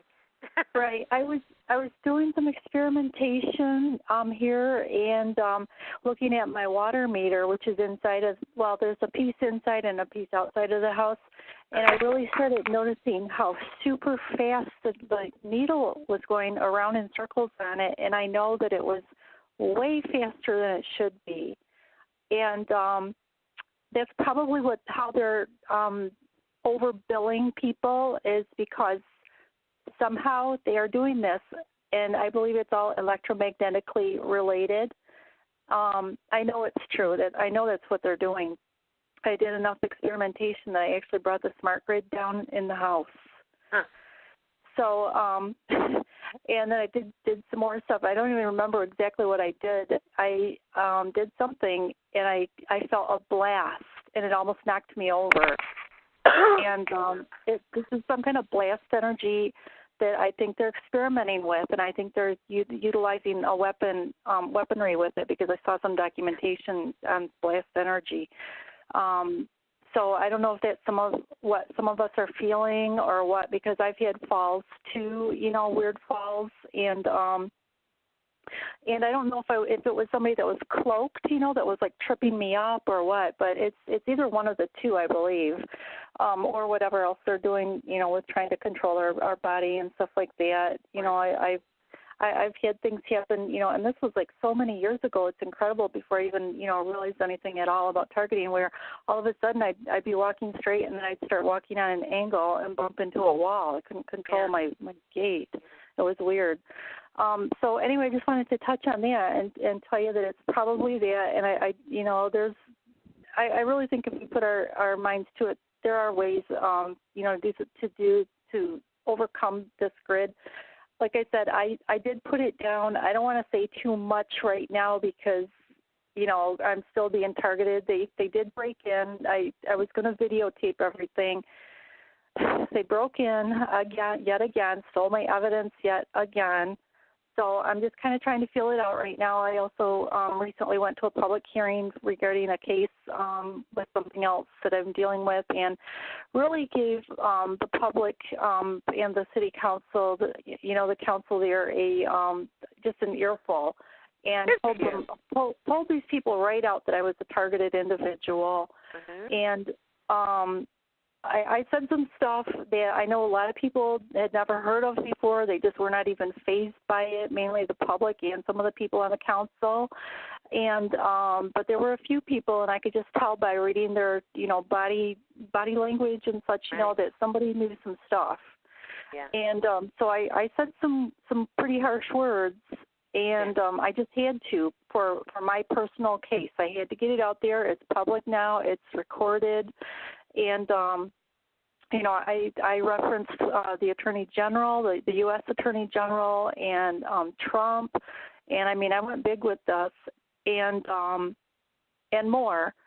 And then, 2 days later, I saw a YouTube, and unfortunately I accidentally deleted it when I was half asleep, but I don't know if anybody else has seen this, and I wanted to ask because on it, because I said I wanted, when I was, speaking to, those public people, I said, I want to know what Trump's stand is on this, and I intend to find out. And 2 days later, there was a YouTube that came out that I found, and Trump said right on it that people are not going to be targeted. I'm like, wow. Did this get to him, So I wish I hadn't deleted it. I was trying to find it, and I don't know if I just haven't found it or if they took it down or what, So I was wondering if any of the other TIs have seen it, and if they come across it, please say something. I wanted to pass it along to everybody because I thought, listen to this wording. This is really great. So, if anybody does, find that, please, find it for us all. And we'll try to inquire more with Trump about what he means by that. Yeah, that would be good. Yeah, right. And I must have said enough, because I noticed, it was either, I can't remember if it was 1 or 2 days later, I woke up in the morning and I'm like, something's different. And then I discovered, I'm like, oh, there's no traffic. And it wasn't a holiday. Because the perps, I noticed around my area, they seem to get the holidays off. The roads get cleared on a holiday. And this was not a holiday, and I'm noticing now the roads are cleared out. And I'm like, wow, check this out. And this isn't just on my areas that I live in. This is throughout the whole town. This is how it used to be, back in the day. And then I'm like, okay, well, let me go. I got to go down to another county, this is closer to Detroit. It's going to get busier. I'm just going to be curious, what's it going to be like here now, because I'm dealing with 2 counties. And I went down there expecting all this horrendous usual traffic, and again, there's no traffic. And I'm like, whoa, what happened? Did I say the right words to make a big difference? Because I'm learning a lot of stuff that I haven't shared it with, too many people yet, and some people don't believe me, but, there's things, I get a lot of good hunches. I do a lot of experiments. I have pretty good theories, intuition, I guess, that I feel is right on. I just have a hard time proving it, and most of the time, because they have broken into the home countless times, they steal my evidence, which really sucks. Yeah, it does. So, I know they do. Yeah. Yeah, and hearing you, I could relate to that too, because that's one of the biggest things. I could prove my case so easily. If I didn't have my stuff constantly getting ripped off and being sabotaged every time I turn around. But I think right now, I did a pretty good job this last time. I figured out how they broke in. They were coming through a ceiling, actually. So I set a booby trap. So I don't think they're going to do it anymore, because I spent like 10 hours one day, well, over 2 days, setting the booby trap, and probably, I don't know how many hours, probably about 6 hours in another area setting a booby trap. So I did pretty good. Good. So I think they're good this way. Yeah, unfortunately, it doesn't look the greatest in the house, but it is what it is. Well, exactly. All I care about is as long as it's effective. And since they're not trying to get in, it must be. Yeah, very cool. I've got tape up on my ceiling where in the areas right, the coping right between the wall and the ceiling. I've got tape, aluminum tape all over the place. And when people come in, I had a guy installing a new security system, he came in and he looked at that and thought, I'm not going to ask her a question. I'm not going to say anything. I mean, we end up doing things, especially ourselves. I mean, I don't know about you, but at night I look like some kind of a freak with my, with my shielding on and my shielding around me. But we got to do what we got to do to stay healthy. We're going to be fine. Exactly. Yep, exactly.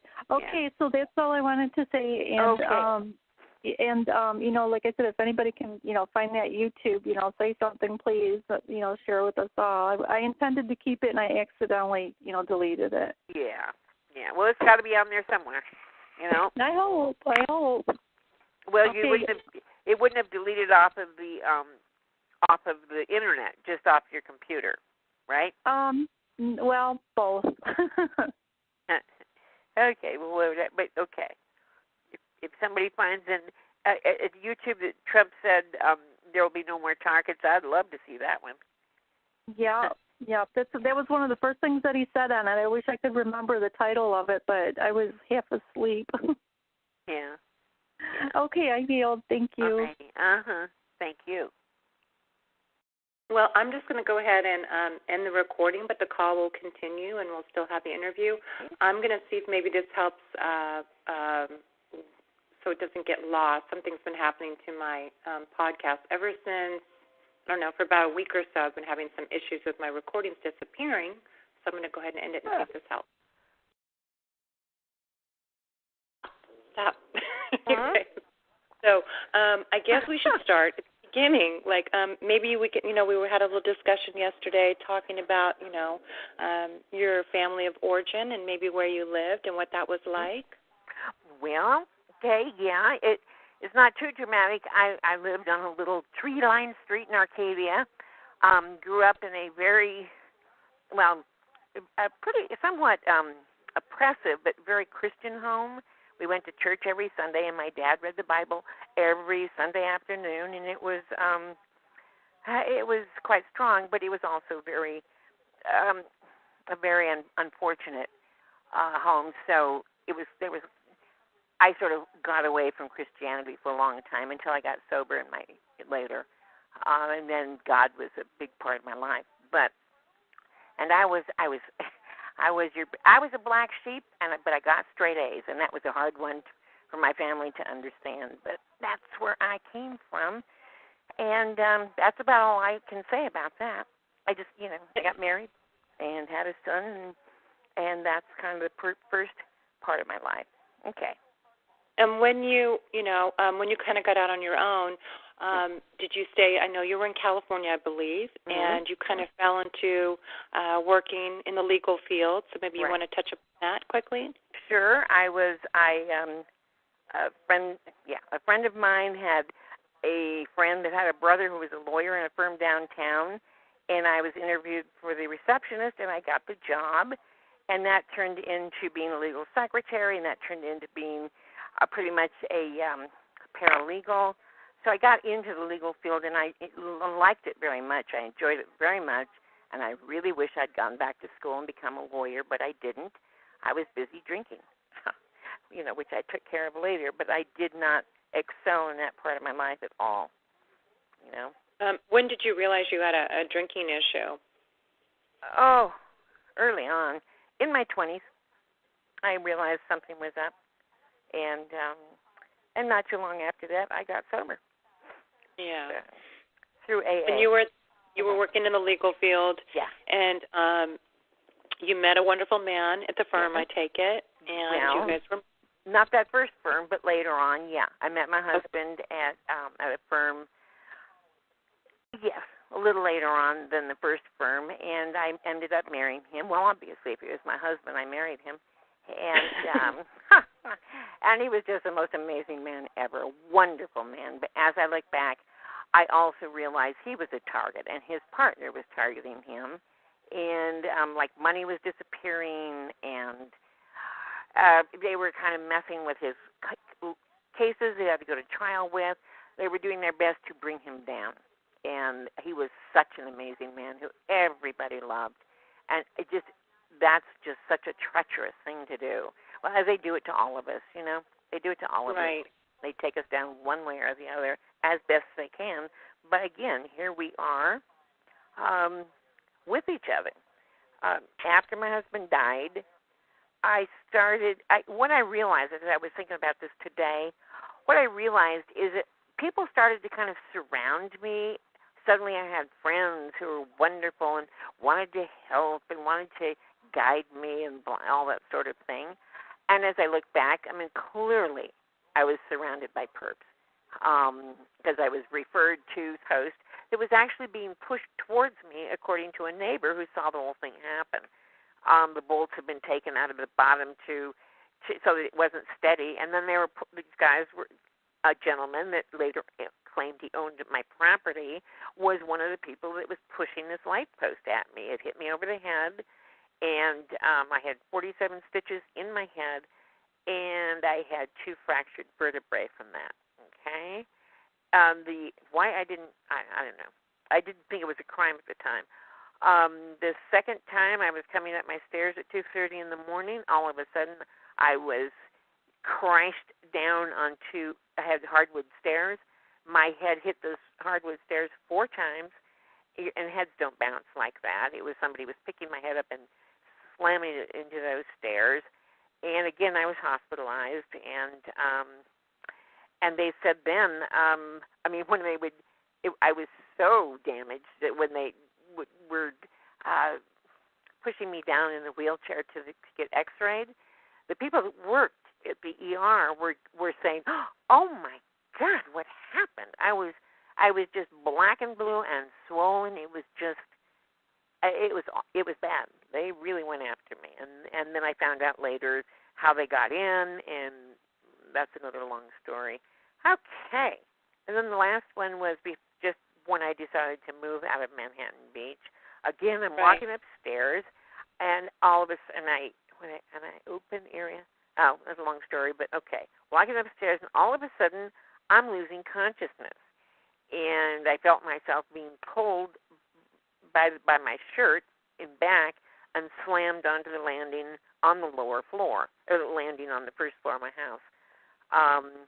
And from that one, I was in ICU for 5 days with a brain hemorrhage, 5 broken ribs, a broken collarbone, and a collapsed lung. That was a serious accident or injury. And the doctor wanted me to file a police report. And I told him, well, I didn't really remember it, so how could I do that? And he said, if I'd been hit as hard as you were, I wouldn't be able to remember it either. You were, really beaten. And, but I couldn't remember it, and so I kind of let it go. And then somehow my sister arrived at the ICU. I don't know.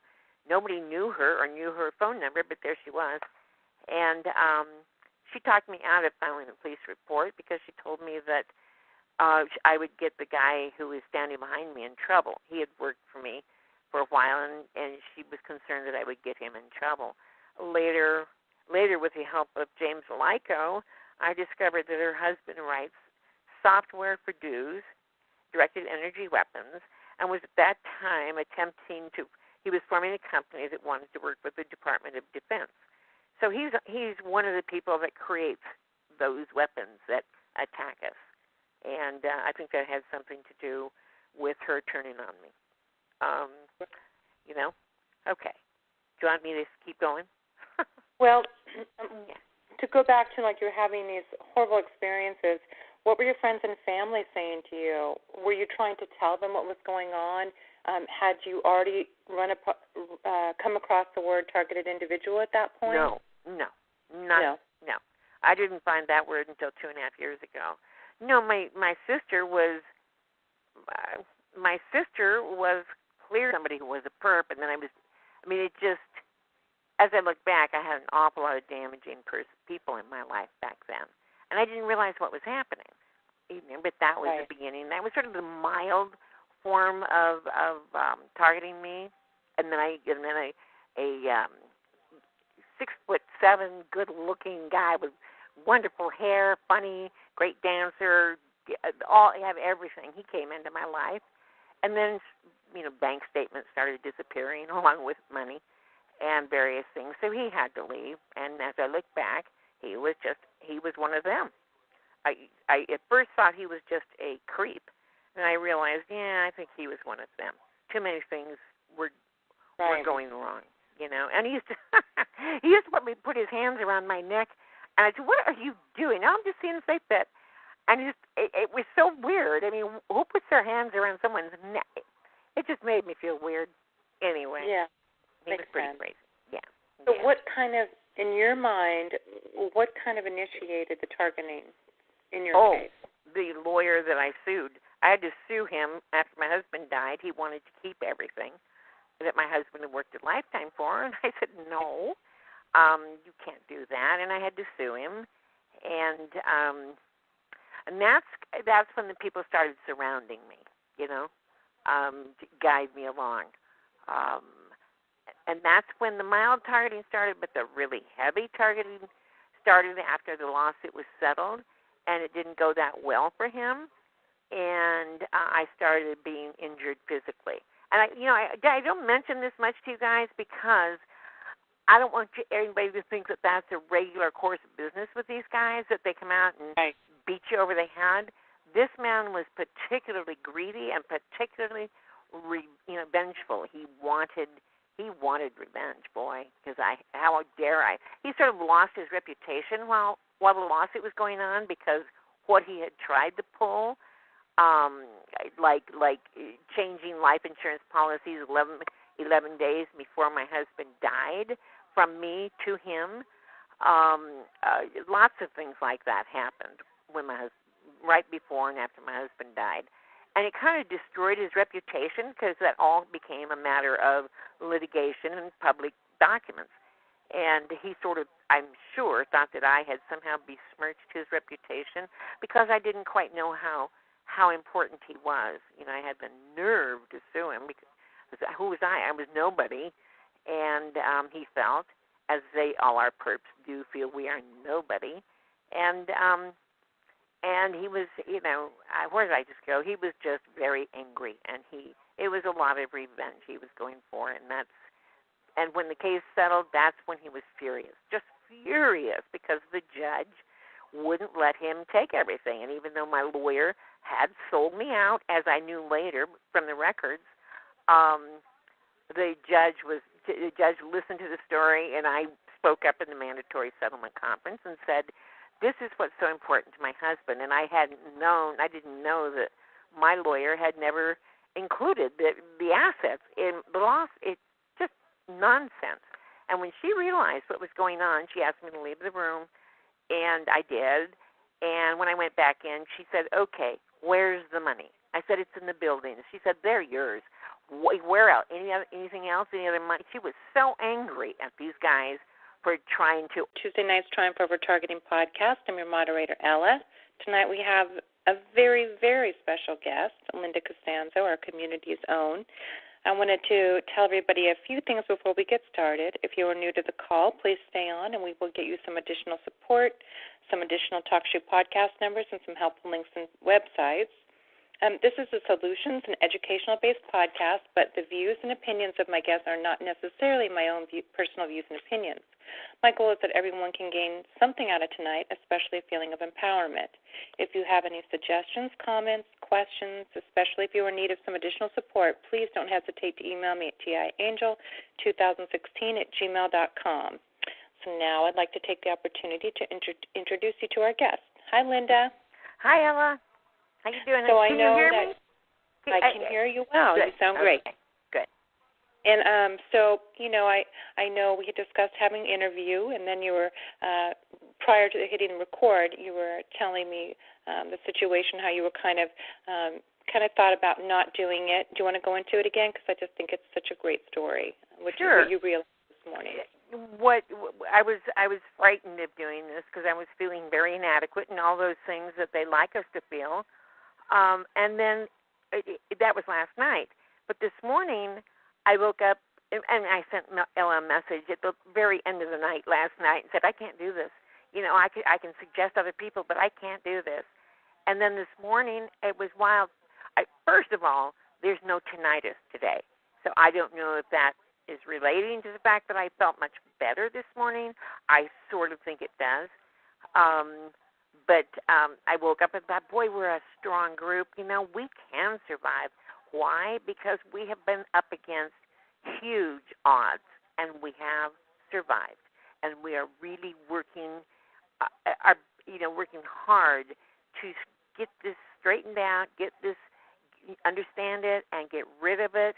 And the strength that we have shown is just, I think, amazing. Just amazing. I think we're a very, very powerful group. And the only thing we lack is knowing that, in my opinion. We have to know that we are powerful. And when we know that, and we know that we do have an impact on this, and we can, I think we will move ahead so quickly. I just think we really need to know that we are strong, and we are. I'm pretty amazed by us. And I also didn't realize that for a long time, ever since my husband died, I thought I could not take care of myself, or I was going to go under any minute now. And because of you guys and because of sharing on here, I realized this morning, oh, yes, I can take care of myself. I know I can. We all can. And, wow, that was a big one for me. So thank you, too, to the rest of you for being here and sharing, and so that we can, all move forward. And I want to say that my power was out all day. I was working on a wonderful outline to be prepared and be, brilliant. And then the power went out, my computer went down, and I couldn't finish it. But I'm going to do my best. Okay? That's okay. We'll just try your very best. I just think you're a very inspirational person, so I love that you're coming on here. My dog's doing something weird. Calm down. My poor puppies. Anyways, I know you love your doggies as much as I love mine. Yes. She's crazy.